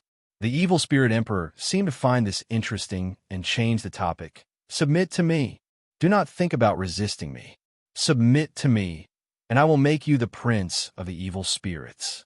Other than me, you will possess everything in this world. Everything you will also be at your fingertips." A beam of light suddenly shot out from afar and struck the Wraith Emperor's body in an instant. The shockwave kicked up a cloud of dust, and in the distance a faint golden light could be seen, similar to the light released by Kairos. It was rapidly heading towards the garden and quickly landed on the ground. This was a giant humanoid machine similar to Kairos. The only difference was that this Dawn armor was carrying a large electromagnetic cannon. "Third armor, present. Your Majesty, Evil Spirit Emperor. Nice to meet you. How are you?" The voice that came from the third armor was a slightly playful female voice. At this time, the third armor raised its electromagnetic cannon again and pointed it at the area covered in dust. At the same time, a woman with fiery red hair suddenly appeared on the screen of Kairos' cockpit. "You are the pilot of the fifth armor? And a child?" The woman showed an expression of disbelief. Although the Qingtian leader's actions are a bit strange, letting a child sit on the Dawn armor is really... "And who are you?" Littleya, brother, abruptly asked. "Kaliana, the pilot of the third armor, Althea. Nice to meet you. How are you?" The woman with fiery red hair chuckled. "Currently single. Currently looking for a boyfriend." Littleya, brother, went silent. Then her expression changed. "Be careful. The evil spirit emperor is fine." As the smoke dispersed, the black cloak slowly opened up like a large cocoon, and the evil ghost emperor appeared once again. Completely unscathed, the emperor casually glanced at Althea, who was wearing the third battle armor, before looking at the night sky. Not too far away, there were 3 similar flashing golden lights approaching at high speed. "The Resistance's Dawn." The evil spirit emperor coldly chuckled. "After so many years, you are actually willing to crawl out from your turtle shell?" Kaliana immediately pulled the trigger of the electromagnetic cannon, causing a large amount of energy to gather at the muzzle. "Your Majesty, it's fine if we don't come out, but if we do, there will be bloodshed. Fire." The third armor, Althea's leg armor instantly grabbed onto the ground, sending a faint blue beam of light towards the evil spirit emperor. But this obviously didn't scare the evil spirit emperor who had ruled this world for so many years. He simply raised his hand and caught the incoming beam of light. Even after the beam's power was exhausted, the evil spirit emperor didn't even take a single step back. On the other hand, the body of the electromagnetic cannon had already entered a cooling state due to the high temperature. Inside the cockpit, Caliana couldn't help but stick out her tongue. "That's a bit of a foul, Your Majesty." Right at this moment, a golden figure suddenly appeared behind the evil spirit emperor. It was a dawn armor, wielding a pair of blades, which instantly slashed toward the back of the evil spirit emperor's head.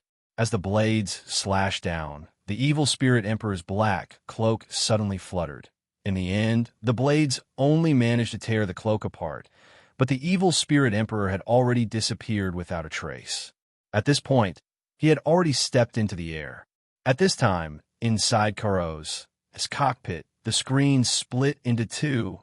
This time, what appeared on the screen was a silver-haired woman with a cold expression, completely different from Caliana. This silver-haired woman spoke with a stern tone. "Caliana, you're too reckless." Caliana stuck out her tongue. "It's a great opportunity. It's not that I didn't expect this evil spirit emperor to be so tough. He took 2 hits and was completely fine."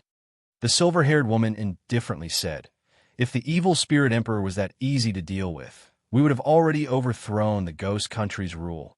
Now is not the time to joke around. Hopefully, you'll be able to help." The last sentence was clearly said to little Yuz's big brother.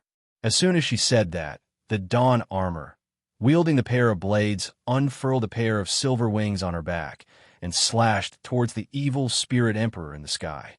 The evil spirit emperor calmly dodged, like a cat toying with a mouse. "Don't mind her. She's Misty, the pilot of the second Curlet. She's always been like this, but she's actually very nice to people. Furthermore, Misty's biggest fear is celery, as well as man's mushroom." Little Yuz's big brother remained silent. While remaining silent, the pair of blades Curlet that was attacking the evil spirit emperor took some time to open the cuff cannon on its wrist armor and fired it at one of its companions who had a big mouth. Little Yuz's big brother went silent again. He received information about the resistance army through the radio. The resistance army, under the protection of these two, stubbornly resisting the evil spirit's rule. Too slow, the evil spirit emperor's voice was heard. As soon as the voice was heard, a flash of light fell to the ground.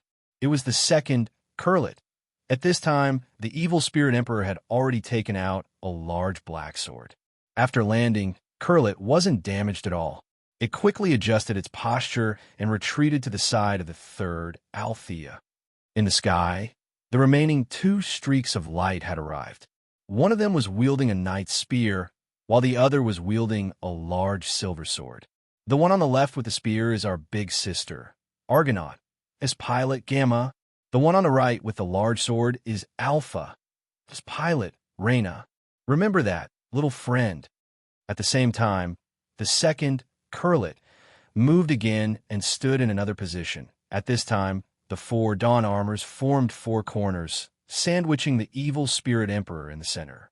Little Yuz's brother had also seen the other 2 mecha pilots through the connected built-in screen.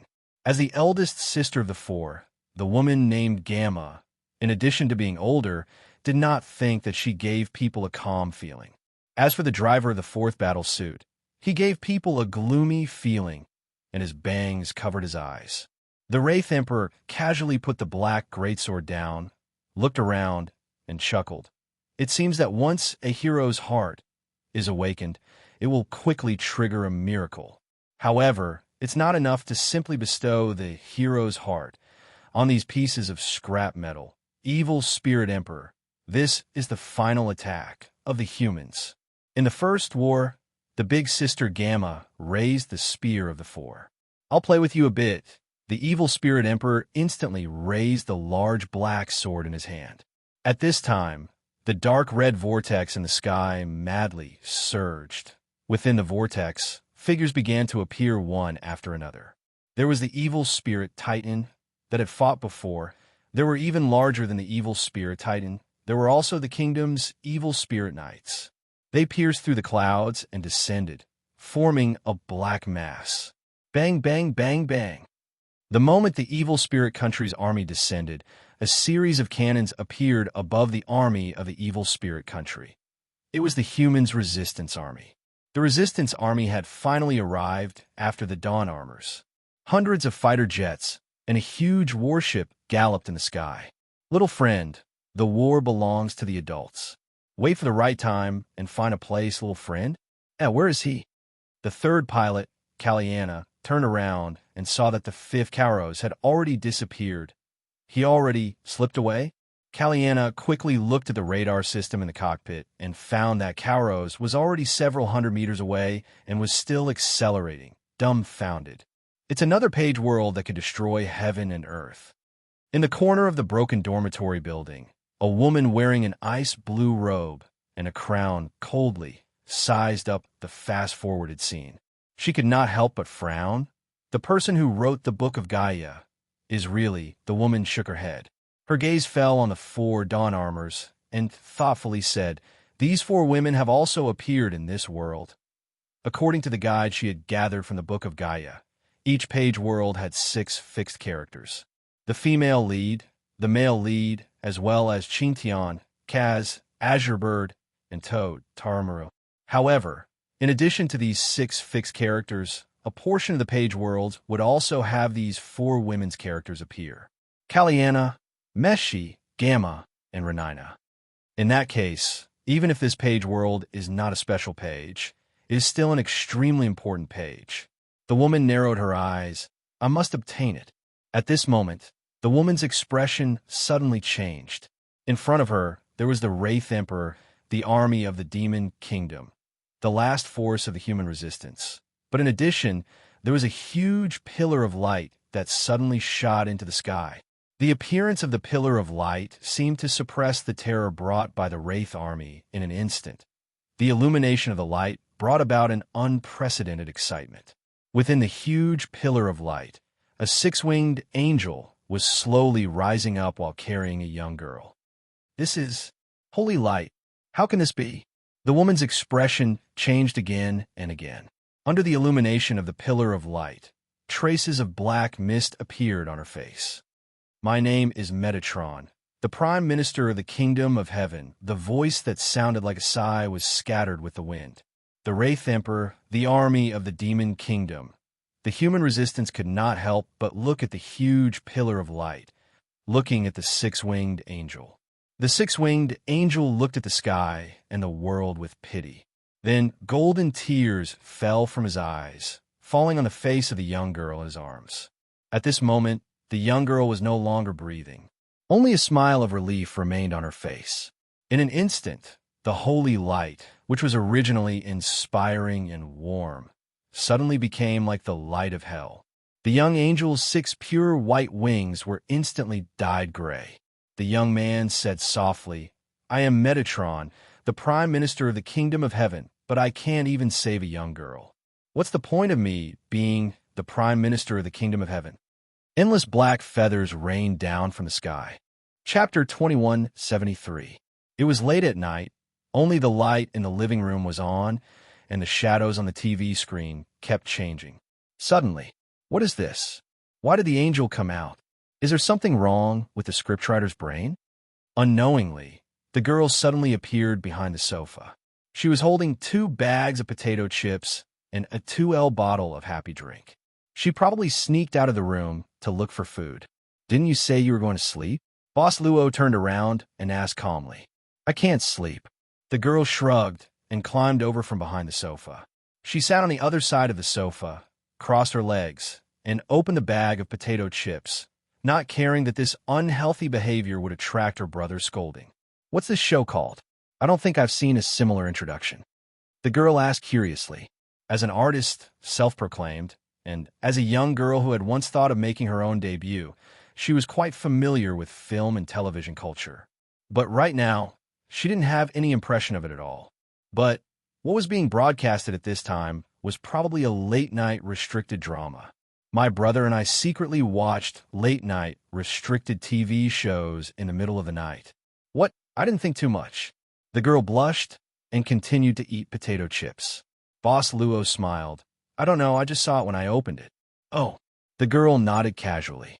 She didn't watch the beginning and didn't know what would happen later. She just saw her brother sitting here and watching the show attentively, not paying attention to her, as usual, so she was not used to it. Is this woman already dead? The girl blinked. The angel is the male lead? He looks quite handsome. If he wanted to be the lead, he may be the lead. Boss Luo suddenly said. The girl blinked her eyes and looked at her brother in a daze. You seem a little strange today. You were the same after dinner. Boss Luo made a shushing gesture and pointed at the screen. The girl rolled her eyes impatiently and muttered, It's okay to be so well-behaved during dinner, but you have to be so serious when watching TV. You're not interesting at all. It was a cohabitation life, but it was like two parallel lines. We must respect these actors. Boss Luo said softly. In this world, they have given their all. You can go and write the movie review, Mr. Dojiang. The girl muttered again, but she quickly put away her thoughts and focused her attention on the screen. What do you think the ending will be? The girl said subconsciously. I know, it must be something. The young girl gradually became absent-minded, and her hands unconsciously stopped eating. She hesitated and said, I don't know either. Then let's wait and see. Boss Luo said softly, I won't go to school tomorrow anyway. The girl's expression became strange. Brother, it seemed like he really didn't care about the fact that he was going to drop out of school. What's wrong with him today? Of course. She had already come out of her shorts, but he didn't even look at her. What is that? Inside the bridge fortress of the Human Resistance Army, the Resistance Army leaders stared blankly at the screen, at the six-winged, gray-feathered young man in the pillar of light. The endless black feathers fell like black snow, giving people a sense of cold despair. It was different from the feeling of terror that the Wraith Emperor brought. This was despair, sorrow, and an unbearable feeling that made one's heart feel suffocated. Could it be the power hidden in the ruins? One of the leaders suddenly said, Could it be that Qingtian discovered something in the ruins? Perhaps. Another leader said uncertainly, 20 years ago, when the wraiths appeared, the world fell into panic. But even now, we still don't know much about the wraiths and the secrets of the ruins. Angels may have been born in response to the wraith's power. But why does this young angel look not merciful at all? The voices of discussion gradually increased. The battlefield between the Human Resistance Army and the Kingdom of Ghosts entered a strange state of truce because of the appearance of this mysterious, six-winged young man. He attracted not only the attention of the Human Resistance Army, but also the attention of the army of the Kingdom of Ghosts. Those wraiths, giant dragons, and titans couldn't think on their own. They were all under the control of the kingdom's wraith knights. The ones who really cared about this six-winged young man were the wraith knights and the emperor of the wraiths, His Majesty Kaz. Pretending to be mysterious. A cold snort sounded in the army, accompanied by a scarlet wind that attacked Metatron. In the scarlet wind, there was a wraith-like wraith with wings on her arms, the sixth wraith knight of the Kingdom of Ghosts. The wraith knights were very powerful. Every wraith knight had the power to fight against the dawn armor in its normal state. Sometimes the wraith knight's mobility was even better. They were about to meet. The kingdom's sixth malevolent ghost knight swiftly swung his claws, and a giant scarlet claw instantly appeared above the head of the young man who called himself Metatron. However, the young man was still holding the girl in his arms, whose fate was unknown. He didn't seem to notice the appearance of the scarlet claw until the moment the terrifying scarlet claw was about to touch him. It suddenly disappeared. The moment the giant scarlet claw made contact with the young man's body, it actually dispersed, dispersing into black feathers. It was as if it was originally made up of black feathers. After smashing into a person, it would immediately disperse and not cause any pain. How could this be? The sixth ghoul knight of the kingdom was shocked, but at that moment, Metatron suddenly raised its eyes and looked straight at him. At the instant their gazes met, the sixth evil ghost knight of the kingdom instantly dispersed into black feathers. It fell. It was like a magician's eye-catching magic trick on a stage. Silently, without anyone noticing, a living person was taken away, leaving behind a pile of feathers. However, below the stage, there was no enthusiastic applause, not even cheering or whistling. The people of the human resistance army all sucked in a breath of cold air. They continued to fight against the malevolent ghosts that brought terror to the world. No one knew better than them how terrifying the malevolent ghosts, especially the evil ghost knights, were. How'd he do it? Caliana could not help but open the cockpit of Althea, so wide that it was as wide as a big mushroom. However, at that moment, her companion beside her, Renina, who was piloting the fourth war equipment, Alpha, suddenly pressed down the greatsword of the war equipment. The greatsword was also a weapon with long-range shooting ability. Strictly speaking, it should be a huge sword cannon. Just as everyone and the malevolent ghosts were shocked by the death of the sixth evil ghost knight, the pilot of Alpha suddenly launched an attack. The sword cannon shot out from the greatsword, shooting straight into the sky. Target: the evil ghost emperor Kaz. Boom! The huge sword cannon instantly hit the back of the evil ghost emperor. The resulting impact spread out and covered the entire area. In response, Caliana could not help but widen her eyes. I knew you were a gloomy guy, but right now, I am willing to say that you are the best. Renina, I love you to death. If I can make it back alive tonight, I will go to your room. Enough nonsense. The evil ghost emperor is not dead yet. The gloomy girl in Alpha, as cockpit suddenly said, prepare for battle. That six-winged guy's origin is unknown. We still have to rely on ourselves. After the sword cannon's attack, just as Renina had said, the Wraith Emperor did not die. In fact, this unexpected attack only managed to stain the Wraith Emperor's back a little black. However, this was like a signal for the battlefield to start up again. The kingdom's evil ghost knights instantly attacked the human resistance army. The evil ghost dragons galloping in the sky only went after the last warship of the human resistance army. Seeing this, Gamma and Meshi rode their war suits back to defend. As for Ankarina and Renina, they stayed on the surface to face the evil ghost titans' attacks. The human resistance army's fighter jets and tanks, as well as other combat units, began to resist with the Dawn armor as the center. The artillery fire was continuous, and the orphanage area that was once like a paradise was instantly turned into scorched earth. In this intense battlefield, the evil ghost emperor crossed his arms and looked at the six-winged young man in front of him. From the beginning to the end, the evil ghost emperor did not care about the Dawn armor, that only had the heart of a hero. Even Renina's sneak attack did not catch the evil ghost emperor's attention. All of his thoughts were on the six-winged young man, Metatron. However, Metatron, his gaze was not on the evil ghost emperor. He was currently looking down at the area below. Below the area, there was nothing worth paying attention to as it should be. You actually care about those insignificant lives. The evil ghost emperor suddenly opened his mouth. The evil ghost emperor could easily sense that Metatron's gaze seemed to be searching for those children trapped in the area. There should not be many left after being ravaged by the flames of war of this degree. Actually, I don't really like naughty children. Metatron shook his head lightly. However, this is her final wish. She, the young girl in his arms. She was serene, but her face was dim, as if she was not dead yet. Even the evil ghost emperor could not determine the current state of this young girl. Is she very important to you? The evil ghost emperor asked curiously. A self-deprecating smile suddenly appeared on Metatron's face. After all, she's the only one who is willing to believe in someone as unreliable as me. You are very strong. The evil ghost emperor was silent for a few seconds before slowly saying, I can sense that you possess an unknown power that is not inferior to mine. If we were to fight, many things would be destroyed.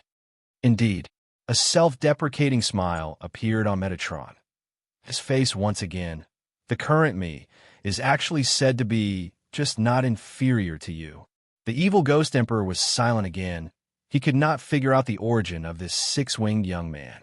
The power of heroes and the power of wraiths, the two most powerful powers in the world. When did such a mysterious unknown appear in this world outside of this place? So be it. Metatron shook his head. After all, that is the truth right now.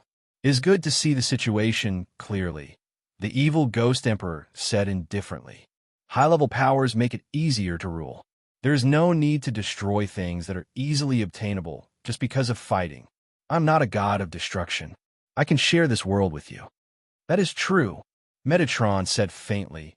As long as I have half a world like this as a foundation, I should be able to recover quite a bit of my power very quickly. Then, I can fight back and beat up those bastards from Blazing Heaven Palace. Thinking about it this way, it seems to be quite satisfying. You have an enemy? The evil Ghost Emperor chuckled. If you and I work together, there is nothing in this world that can stop us. Then, Metatron looked at the evil Ghost Emperor. The evil Ghost Emperor was subconsciously looking forward to it. Take my sword first. Metatron suddenly swung his arm. Instantly, countless black feathers gathered in Metatron, his hand to form a gigantic sword of feathers, which was swung straight at the evil Ghost Emperor. The evil Ghost Emperor was both shocked and furious. He hurriedly raised the black greatsword in his hand to block. The Sword of Wings had forcefully sunk the evil Ghost Emperor several meters into the ground. You don't know what's good for you. I didn't want to either.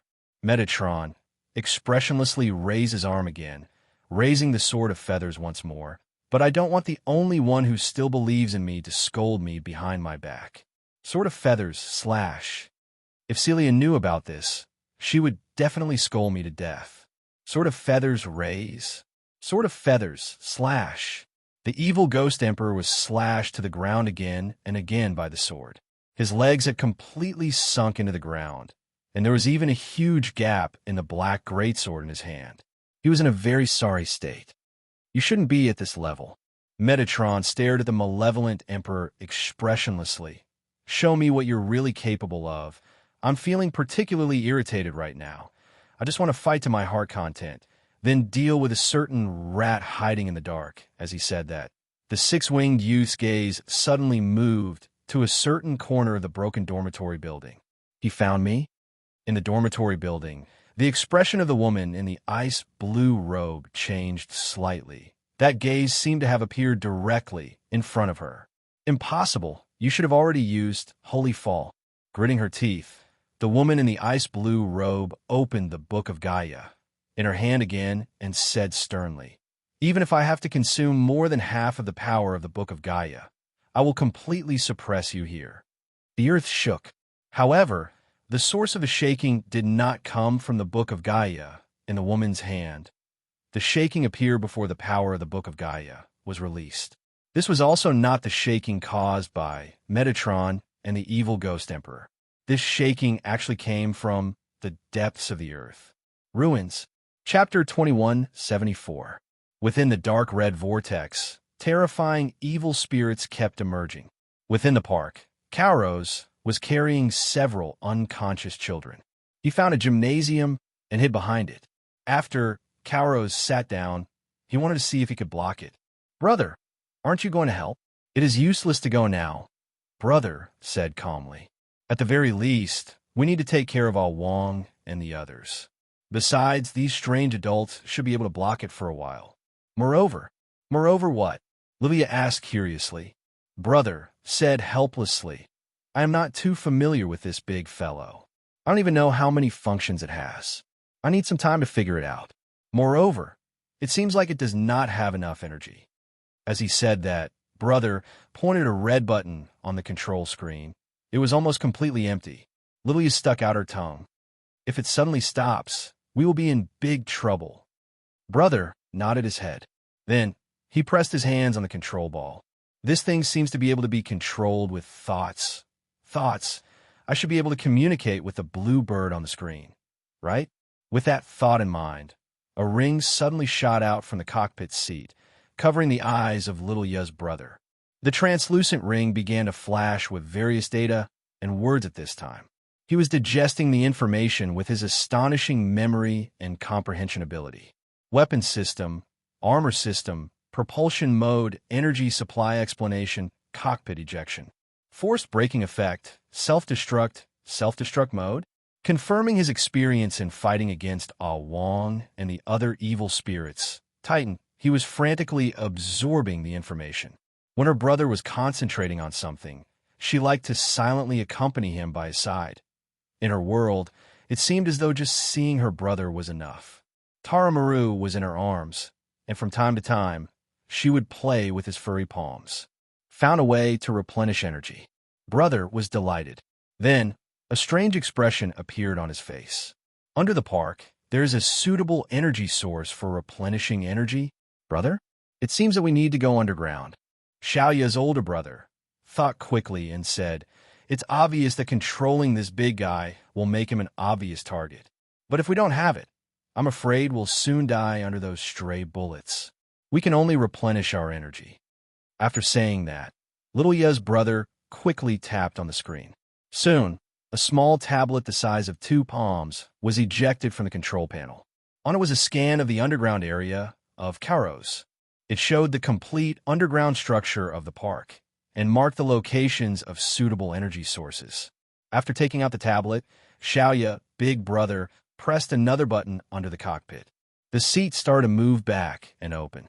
Then, a set of light combat armor appeared in front of the siblings. Let's put them here for now. However, when Big Brother put on the light armor and prepared to bring Little Ya out of the cockpit, the control panel suddenly cracked open. On the cracked control panel, a polyhedral crystal automatically appeared. At the same time, Kairos entered a state of complete stagnation. Big Brother pondered for a while and stuffed the crystal into his hand. Then, he picked up Lilia and jumped out of the cockpit. Relying on the ability of the light combat armor, he quickly rushed toward the nearest underground passage on the map.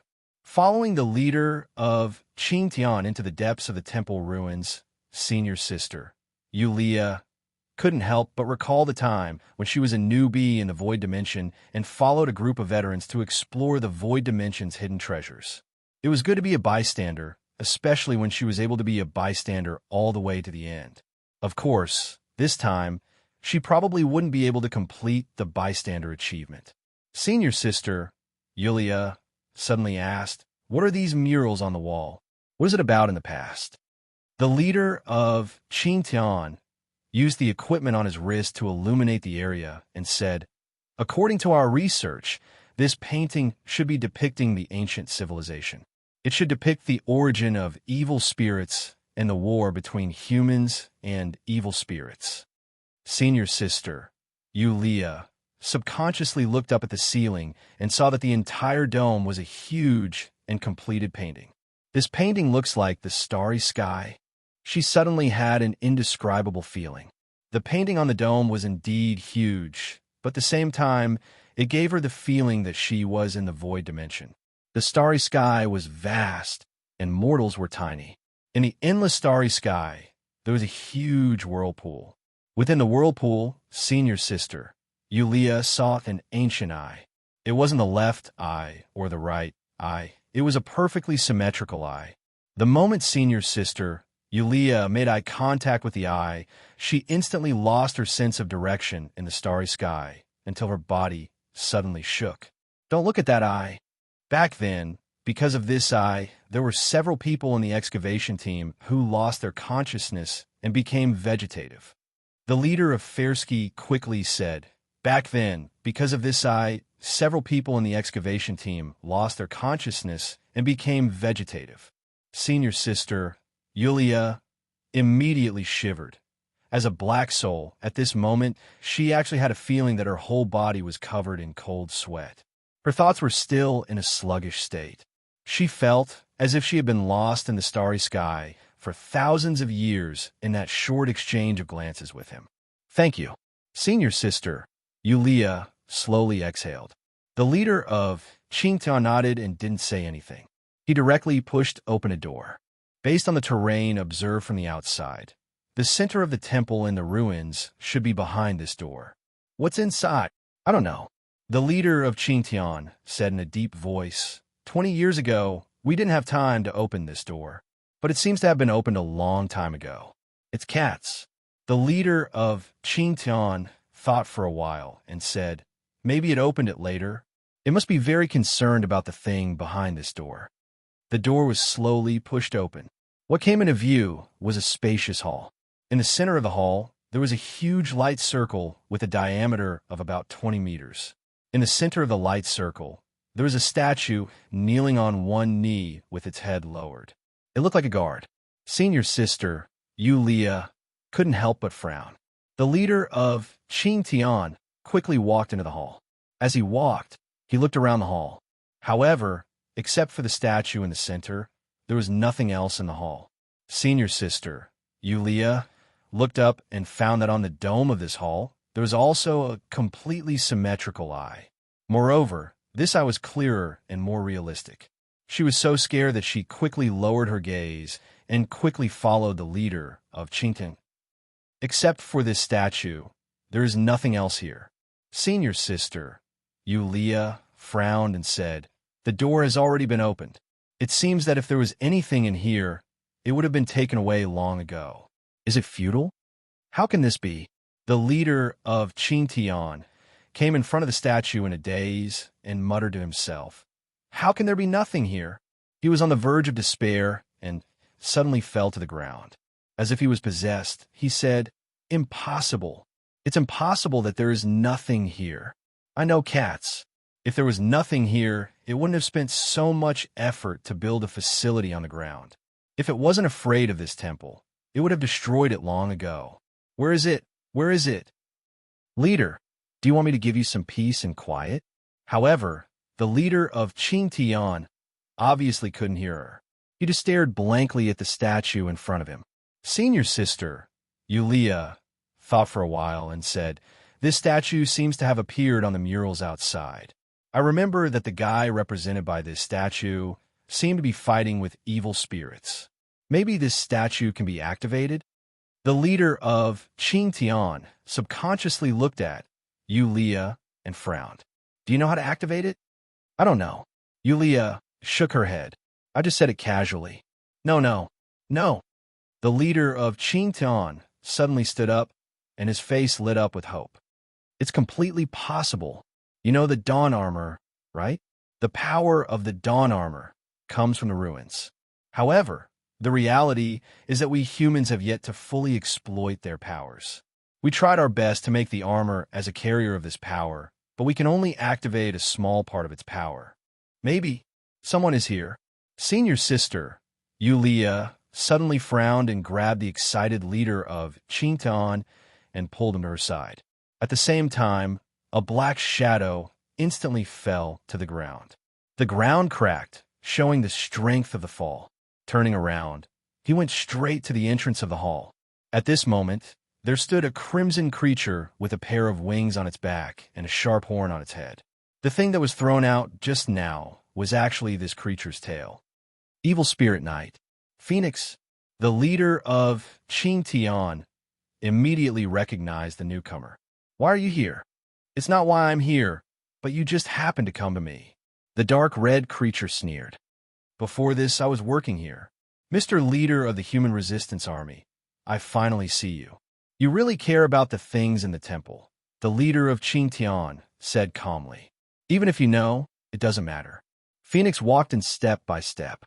The great evil spirit emperor is outside. The last attack of your human resistance army will be destroyed soon.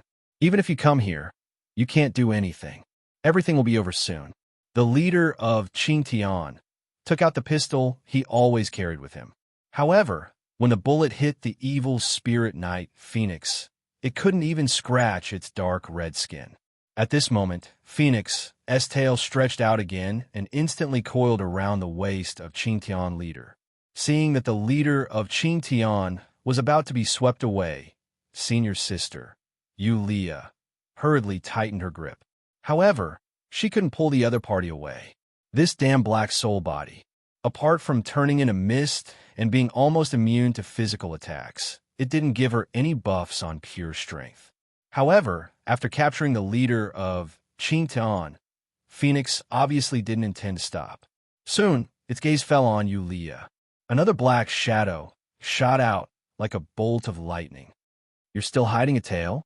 Senior sister Yulia immediately cursed. "You're so shameless. Insidious fellow." This time, Phoenix's tail directly wrapped around Yulia's body. The tail suddenly tightened, and Yulia's body was instantly cut into two halves. "How can this be?" The leader of Qingtian instantly widened his eyes in shock and fear. However, the evil spirit knight frowned. "Why is this human woman so fragile? I didn't want to strangle her to death at all. No, there's no blood." At this moment, the two halves of Yulia's body that had fallen to the ground suddenly floated up at the same time. In the next moment, the upper and lower halves directly turned into two clouds of gray mist. The mist projectile shot out like two long snakes of mist, instantly entangling the malevolent Ghost Rider. "What is this?" The evil spirit knight instinctively wanted to disperse the two clouds of mist. However, no matter how it attacked, it was indeed like hitting the air. At this moment, the mist instantly coiled around Phoenix's neck and began to condense. It was like an iron clamp, strangling the evil spirit's neck until the blood vessels began to expand. "You infuriated me." Accompanied by an angry roar, Phoenix's body actually burned with blazing flames. Within the blazing flames, there was even a violent fluctuation.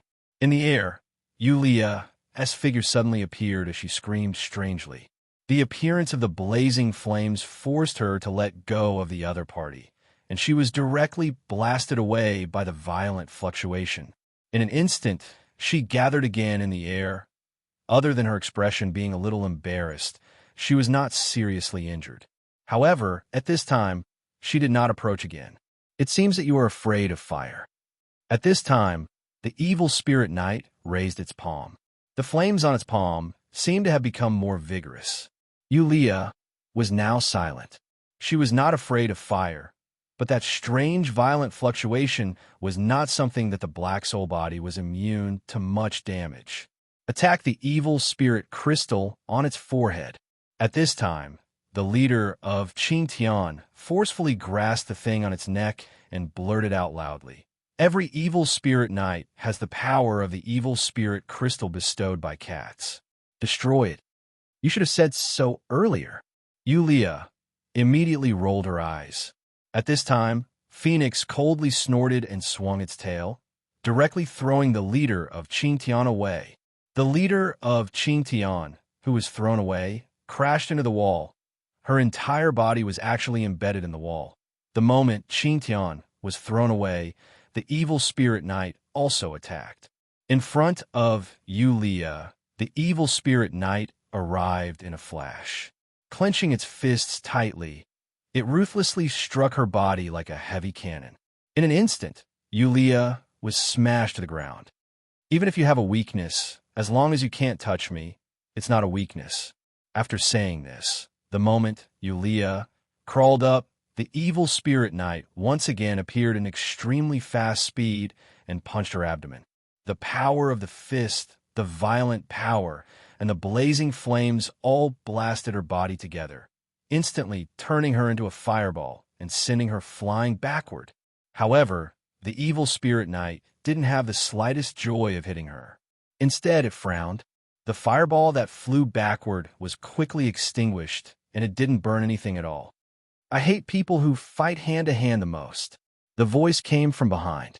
The evil spirit knight suddenly turned around, only to see Yulia slightly open her hands at this time. At the same time, circles of purple-red halos quickly spread out under her feet. In the air, countless mysterious marks swam as if they were alive. An ominous feeling instantly arose in the evil spirit knight's heart. Without waiting to see what would happen next, the evil spirit knight, Phoenix, attacked again, aiming to take the heart of this mysterious woman in front of it. Bang! The claws that could easily tear through steel were blocked by a cube pillar that suddenly appeared. A cube that shot out from the floor in an instant. The evil spirit knight's gaze focused, only to see a ripple suddenly appear on the floor. Then in a breath, dozens or even hundreds of cube pillars protruded. What kind of ability is this? The evil spirit knight stopped in midair with some bewilderment. Its ominous feeling was actually getting stronger and stronger. What kind of ability? Yulia sneered. Soon, you will know the consequences of offending a great teacher of star creation. Beat me up? I won't let you escape this temple, even if you have your life. Smash this bastard to death for me. Great Hall. At this time, huge stone fists emerged from the walls of the Great Hall one after another. The fists madly smashed toward the evil spirit knight, Phoenix. Each stone fist was about 1 cubic meter in size. Seeing dozens of stone fists swinging toward it, the evil spirit knight could still reach out and block one or two, but when the number reached dozens, it was actually somewhat unable to take care of itself. Finally, a stone fist directly smashed into its back, and the evil spirit knight instantly lost its balance. Seeing this, the stone fists swarmed forward. At this time, it was like a rubber ball, constantly hitting in the air, and couldn't even land on the ground. What kind of person are you? In the distance, the Qingtan leader pulled its body out of the wall with difficulty and fell to the ground. It looked absent-mindedly at Yulia, who was in the middle of the complex and arcane rune vortex, with a face full of disbelief. At this time, Yulia suddenly waved her hand. The stone fists stopped one after another, but the dome and floor of the Great Hall suddenly protruded from above and below, directly pressing down on the evil spirit knight. Crack! A cloud of blood mist instantly erupted out. You can control the temple. The Qingtian leader looked at her in horror. Yulia's expression was cold at this time, and there was no trace of smile on her face. She looked at the Qingtian leader and said indifferently, I just made this temple my servant. The Qingtian leader seemed to want to say something. At this time, Yulia waved her hand again, and the two huge stone fists instantly loosened their grip. The evil spirit knight, Phoenix, had turned into a pile of meat paste. However, the meat paste was still moving, and its cells were still very active. Yulia snorted coldly and hooked her finger, and an earth spike instantly shot out, picking out a black crystal from the meat paste. The black evil spirit crystal finally fell into the hands of Yulia. She didn't even think about it before she crushed the crystal. What are you doing? The Qingtian leader yelled in surprise. Yulia said indifferently, I'm eliminating all future troubles. Don't you know that we can study the evil spirit's power by studying the evil spirit crystal? Yulia didn't seem to hear him. At this moment, complicated purple-red runes flashed around her again. At the same time, the entire Great Hall began to shake. As if the earth and mountains were shaking, the Qingtan leader had to lie on the ground to stabilize himself. What are you doing this time? Of course. Yulia narrowed her eyes and revealed a bright smile. Let's fight our way up. In the narrow underground tunnel, gravel and dust kept falling down. Even though they were wearing light armor, it was difficult for them to move forward in this environment. Little Ya's brother couldn't help but frown. He could only protect his little sister's body more carefully and move forward at a faster speed. When the tunnel began to shake and seemed like it would collapse at any moment, he had thought of retreating. It was a pity that the way back was blocked. He could only take his sister and walk into the darkness. Brother, there's light ahead. I see it. The light armor shot out from the back, and the two of them rushed out of the tunnel that was about to collapse. Soon, a huge crater appeared in front of them. On the other side of the crater, there was a huge tunnel above the crater. It seemed like it had just been broken through by force. What the hell? Relying on the light armor's propulsion system, the two of them glided in the huge crater and observed it. Soon, a series of rapid noises came from the armor. Little Ya's brother controlled the armor and stopped at the bottom of the crater. They saw some ostrich egg-sized oval silver crystals in the crater. I found it. The energy source. Little Ya's brother dug out one of the oval crystals and held it in his hand to observe it. We can leave now, Little Ya. Brother, the ground seems to be broken through. At this moment, Lilia looked up and pointed at the huge cave above the crater. At this moment, they could see the dark red vortex under the night sky. Just in time, we can return to the surface from here. Lilia's brother couldn't help but feel relieved. Let's go. Lilia's brother subconsciously reached out to hold his sister, but he caught nothing. At this time, Xiaoya slowly walked to the center of the deep pit. While walking, the Tarangamaru plushie that she had been holding in her arms had unknowingly fallen to the ground. Lilia is sick again? Lilia's brother looked serious. Unexpectedly at this time. At this moment, Lilia had entered the special state of listener again. In this state, unless Lilia woke up by herself, he couldn't do anything about it. He subconsciously looked at the direction Lilia was walking. What Xiaoya was approaching was actually an altar-like object buried at the bottom of the deep pit. The source, the little girl murmured. A dash. On the sofa, the girl suddenly screamed. At the same time, she covered her head with both hands and fell to the ground in pain. The light on the TV screen was still flickering. Boss Luo's calm expression changed a little. Brother, my head hurts so much. It hurts so much. Help me, it hurts so much. When Boss Luo picked up the girl who fell to the ground, she had fainted. Luochio glanced at the TV screen, remaining silent for a moment. Finally, he chose to turn off the TV and carried the girl into the room. Was I too aggressive? He put the girl on the bed and gently held her cheek, saying in a low voice, I'm sorry. The painful expression on the girl's face gradually eased and disappeared. Chapter 2175. It was impossible for him to allow his sister to approach this unknown and strange altar. This strange and ancient altar, from the moment he saw it, gave him an unprecedented feeling of terror. He didn't know why he was afraid. He only felt that this kind of fear and dread seemed to be something he was born with.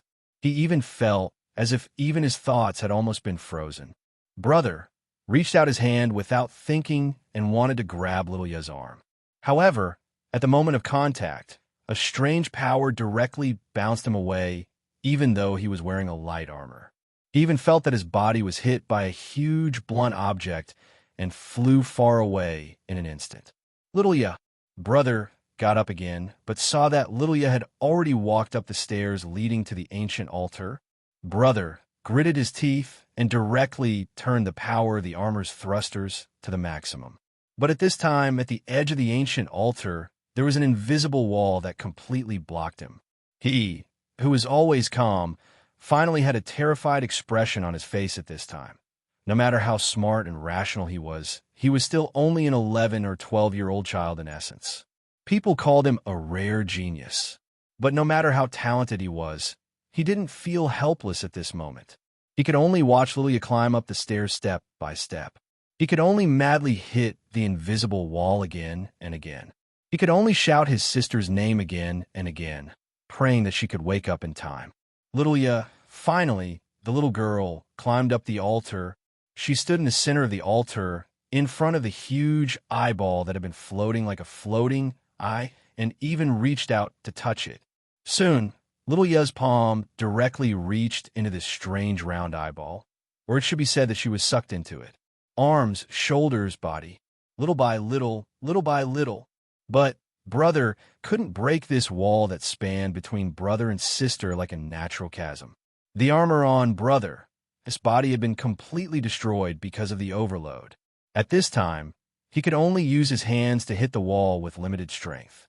He thought of digging deeper into the ground, but he couldn't do it. Even if the wall was under the soil, it still existed. He was about to lose sight of Lilia's back. Yeah, use crystal. In the midst of despair, the voice that had appeared before appeared in his heart, once again, like an auditory hallucination. Use your fists. Brother subconsciously raised his head and looked at the figure that was about to disappear. This might be his last chance. He had no time to hesitate. Crystal. Was it that strange crystal from Kauros? Clenching the crystal in his fist, the boy stood up in anger and fear and let out a hysterical roar. Get it back to me. Bang! Under the bombardment of the fist that held the crystal box, the invisible wall shattered with a loud bang. It was as if the space was being torn apart. At this moment, a powerful force pushed Big Brother directly into the altar. Just as Lilia was about to be completely devoured, the boy used all his strength to pull her out of the strange sphere of the eye. The black substance, which was so viscous that it seemed as if it had a life of its own, was being pulled away from Lilia's body bit by bit, as if it was unwilling to part with it. "Get away from me!" The boy roared again. His pupils instantly turned into a pure gold color, and an ancient power suddenly burst out from his body. It fiercely fought with the black substance of the eye. In the entire deep pit, there was a terrifying airflow at this moment. The airflow crazily circled and actually annihilated the substance in an instant. "Brother!" In the stalemate, Lilia's consciousness regained a bit of clarity. Seeing this, Big Brother gritted his teeth and took out the pure white feather that Metatro gave him as if he had a sudden inspiration. He directly threw the feather to the black eyeball. The feather instantly burst out with a dazzling radiance, but it was instantly devoured by the black eyeball.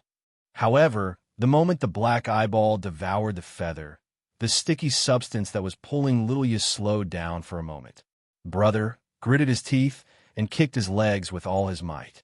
In the end, he completely separated Lilia from the viscous substance. The brother and sister rolled down the stairs. The black viscous substance was actually chasing after them, and in an instant, it crazily spewed out even more. But the ancient altar was like a natural cage, making the black viscous substance unable to leave even half a step no matter how violently it surged. The eyeball in the altar was crazily twisting, but in the end, it gradually faded away. The airflow that could annihilate tangible things in the surroundings was calming down. Everything finally returned to peace. Lilia. He gently patted his sister's cheeks, but he saw that his sister was in a half-awake state at this moment. She muttered, "Fate cannot be changed one day. We will—" This was not the tone of Lilia that he was familiar with. "Lilia? Brother? What's wrong?" At this moment, Lilia's gaze had returned to normal, but her face was slightly pale, and there was a puzzled expression. "Nothing." Lilia's brother took a deep breath, shook his head, and said, "Nothing, as long as you are fine." He hugged her tightly. "Brother, it's been a long time since you've hugged me like this." Lilia closed her eyes and wrapped her arms around her brother's back. She whispered in his ear, "It's good that you're fine. Lilia will always be by your side." What is this thing? Although everything had calmed down, that ancient and strange altar still existed at the bottom of this deep pit. Lilia looked at it curiously, but she was instantly pulled back a few steps by her brother. "This place is a bit strange. Let's get out of here quickly." But how can we get out of here?" Lilia's brother pondered for a while, opened his palm, and stared at the crystal box in his hand. Then he tentatively raised it, closed his eyes, and said in a deep voice, "Kairos." The battle had entered a state of life or death. Thick smoke rose from the human resistance's battleships, but they still stubbornly continued to fire. In the air, the evil spirit, giant dragon, roared, and one after another, the human fighter jets crashed. On the ground, the flames of war continued, like a long and narrow line of fire. Several rays of light shuttled back and forth on the battlefield, shining on the human resistance like the last torch. "This won't do. There are too many evil spirits. If this continues, forget about dealing with the evil spirit emperor. I fear that we won't be able to move before we destroy the army of evil spirits." "Big sis, what should we do now?" Caliana's voice sounded in the channel of the four pilots, but she did not receive an immediate response. After recharging again and again, the energy that the battleship could provide for the Dawn armor had reached the bottom. The power of the evil spirits all comes from the evil spirit emperor. If we can defeat the evil spirit emperor, second sister Meshi muttered, but with our current strength, that evil spirit emperor, isn't he being beaten up by that young angel right now? Maybe we can. If we can, what about the battleship? Without the Dawn armor, they won't be able to hold on for long. Caliana, go help that young angel. Big Sis Gamma said in a deep voice, I'll take over your position. Big sis, but you're just go quickly. Caliana immediately clenched her teeth, turned her head, and pressed down on the control sphere, causing the third battle armor, Althea, to quickly lose power and move towards the battle between the young angel and the evil spirit emperor. But the moment Caliana moved forward, a terrifying sandstorm that covered the sky erupted from the ground. It almost covered the entire park. The sand pillar that erupted even rushed into the sky, swallowing nearly 1/5 of the army of the evil spirit country. This change shook the entire battlefield. Even Metatron could not help but stop, its gaze strange and puzzled. As for the evil spirit emperor, it found a chance to escape from the lock of Metatron, his huge sword of feathers. This strange young angel was not much stronger than it, but he seemed to have a natural ability to restrain it. This fight did not last long, but being suppressed and beaten up all the time made the evil spirit emperor feel very depressed. But this huge sandstorm, what was it? At this moment, as the sand fell, a horrifying black shadow that was hundreds of times larger than the evil spirit giant dragon appeared in everyone's sight. No, even with their eyes, they couldn't see the full appearance of this gigantic thing. This is a temple. In an instant, the evil spirit emperor let out an incredulous cry. A temple. This was indeed a temple that was buried deep under the ground. And it was a temple with hands and feet. At the top of the highest tower of the temple, there were two figures standing. One was a woman, and the other was the leader of the Qingtian. To be exact, the leader of the Qingtian was not standing, but lying on her stomach. The temple giant suddenly waved its huge palm and slapped forward. The evil spirit giant dragon that was feared by humans was as small as a sparrow in front of the temple giant's palm. The evil spirit giant dragon that required a lot of effort to deal with was smashed to the ground with a single slap.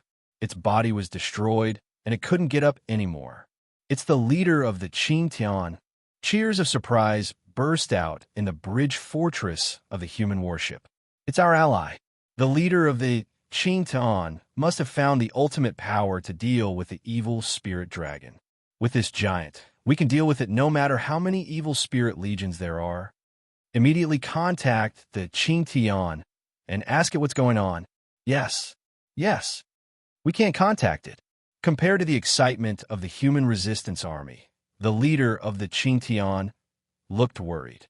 In its opinion, this temple giant was probably another terrifying power that was not inferior to the evil spirit dragon. All of this came from the woman who called herself Yulia. Intuitively, the Qingtian felt that this woman had a chaotic personality and was neither good nor bad. She was probably an egoist. TSK, this feels so good. I haven't felt so good in a long time. Senior sister, Yulia's eyes were blurred, and she clenched her fists. 2 streams of hot tears almost flowed out. How long has it been? Ever since she was unlucky enough to be sucked into subworld number 003, she had been hiding until now. Now, she could finally go through a real star creation. However, she didn't forget the purpose of coming to this page world. Based on her experience in the previous Crayon Kingdom world, a page that belonged to this world would probably appear after she dealt with the evil spirit emperor. Since she had no choice but to go through the Star Creation Temple this time, Yulia didn't intend to complete the storyline of this world like she did in the Crayon Kingdom. However, on the other hand, since this world allowed the activation of the Star Creation Temple, did that mean that she could skip the storyline? Evil Spirit Emperor, come out. See if I don't beat the shit out of you. Senior sister, Yulia, hadn't shown off like this for a long time. She felt that she couldn't hide anymore. If worst comes to worst, she could just use a special page to move to another page world, right? She had already thought of a way out. Ha ha ha ha ha. At this moment, the temple giant's hands were waving wildly like a naughty child splashing dirty water in a river. It stirred up the entire battlefield like a muddy river. However, large swathes of Wraith's giant dragons were slapped down, and large numbers of Wraith titans were directly trampled to death. The war between humans and Wraiths was tipping over at a frightening speed. Ha ha ha ha ha. Die, die, die, die, die, die. Die, all of you. On the battlefield, aside from a sound of explosions, the only sound that could be heard was Yulia's crazy laughter. Big sister, why do I feel like this woman is someone who is driven mad by an unscrupulous boss, has nowhere to vent her anger, and can't get married? Kalyana, be careful. A huge shadow descended. It was the temple giant's foot, and it was currently trampling indiscriminately. The human resistance army and the evil spirit army were already tangled in a chaotic battle, and the temple giant's trampling didn't differentiate between friend and foe at all. This crazy woman, Kalyana, gritted her teeth and awkwardly dodged to the side. A good chance. The Fourth Academy's Renina abruptly exclaimed. She then piloted Alpha with a sword cannon and went straight for the evil spirit emperor. That isn't Yulia, is it? Within the gloomy light, the six-winged angel boy furrowed his brows and muttered, "At least, it's not the Yulia I know." But with that in mind, Metatron turned its gaze towards the ground, as if searching for something. After giving the evil spirit emperor a beating, it understood that with its current strength, it would take a very long time before it could cripple the evil spirit emperor. This would become a very long war. Furthermore, with this temple giant's participation, it would be more than enough to make the evil spirit emperor suffer. And so it decided to do the second thing first. Found you, rat! Metatron instantly descended to the ground. In the distance, the evil spirit emperor's heart skipped a beat, intending to use this opportunity to launch a sneak attack. But before it could do anything, Alpha's sword cannon had once again struck its body. The evil spirit emperor scoffed, but the 4 pieces of dawn armor had already appeared next to it. "You're wounded," Gamma's cold voice abruptly came. The evil spirit emperor didn't say anything. It was indeed wounded by Metatron, a sword of feathers, so much so that small cracks had appeared on its armor. Right at this moment, a gigantic fist descended from the sky like a meteor. Seeing that, Kalyana and her sisters were shocked and quickly scattered. What a crazy woman! The fist directly struck the evil spirit emperor's body. However, this meteorite-like fist was now forcefully held in the air, seemingly unable to descend even half an inch. The evil ghost emperor's hands were raised high, his fingers completely piercing into the surface of the stone fist, his entire body emitting a terrifying presence. Die, die, die, die! Senior, Yulia, didn't care about that. Now that she had begun to show off her beauty, the complex runes around her began to dance wildly. Qingtian. The Qingtian leader could only lie on the ground, not daring to say anything. Enough. At this moment, the evil spirit emperor roared. In an instant, in the air, streaks of black gas began to entangle its body. These streaks of black gas came from the evil spirit army, from every evil spirit dragon, titan, and evil spirit knights. Your Majesty, the moment the black gas was extracted from their bodies, the evil spirit knights of those kingdoms instantly showed a horrified expression. As the black gas was extracted, their bodies instantly withered and finally turned into ashes. Not only was the meteor-like fist unable to smash down, it was even being lifted up bit by bit. It wasn't until the dark light flashed past the Wraith Emperor's body that the temple giant's fist and arm were instantly shattered. The immense resistance even directly flipped the temple to the ground. Just how big was the temple? When it fell to the ground, it was as if a mountain had collapsed. Sensing the collapse of the godly temple, senior sister, Yulia, who was excited, subconsciously blinked her eyes. Huh? What's going on? The power of the evil spirits all comes from Kaz. When he takes back all the evil spirits' power, he will return to his original form. The Qingtian leader couldn't help but sigh. At this time, Kaz is the real evil spirit emperor that almost brought about the extinction of humanity. Congratulations, you have successfully entered the most terrifying hell difficulty. F***CK. This is too much. Streaks of black gas had already formed in a black whirlwinds. They all surged into the evil spirit emperor's body, accompanied by the roaring of wind and thunder. The entire dark red sky was surging and boiling. It was as if the end of the world had arrived. This scene has appeared on the murals of the temple before. The Qingtian leader muttered at this time, "When the end of the world appears, only the heroes of dawn can light the last flame of hope." Statues. Statues. Yulia, since you can make the temple move, can you also make the statues move? Yulia? The Qingtian leader's expression instantly froze, because the Yulia in front of him had unknowingly disappeared. Even so, the temple giant struggled a few times on the ground, as if it wanted to stand up again. Slip away, slip away. I can't afford to offend her. I can't afford to offend her. As for the temple giant, Star Creation Organism had its own consciousness. If she gave up on controlling it, hopefully this temple giant would still be able to use its remaining strength. Prepare the special page. She was ready to slip away at any time. Senior sister, Yulia, found a safe place to hide and quietly waited for the next change in the situation. At this time, a bright light entered her line of sight. Yulia immediately frowned. "Why is this damned place, Angel?" Rolling her eyes, Yulia turned around and glanced at the battle. In an instant, she stealthily chased after the angel's figure, ignoring the flood behind her. The fifth battle suit, Kairos, slowly landed at the bottom of the deep pit. After landing, the battle suit knelt on one knee, bent over, and extended its hand. Lilia stared at it with her big, curious eyes and suddenly asked, "Brother, what's that on your forehead?" "Forehead?" Lilia's brother subconsciously frowned. Then, after thinking for a bit, he raised the crystal in his hand, which was the source of heat, and shone it on his face. He discovered that a strange mark of Omega had appeared on his forehead at some point in time.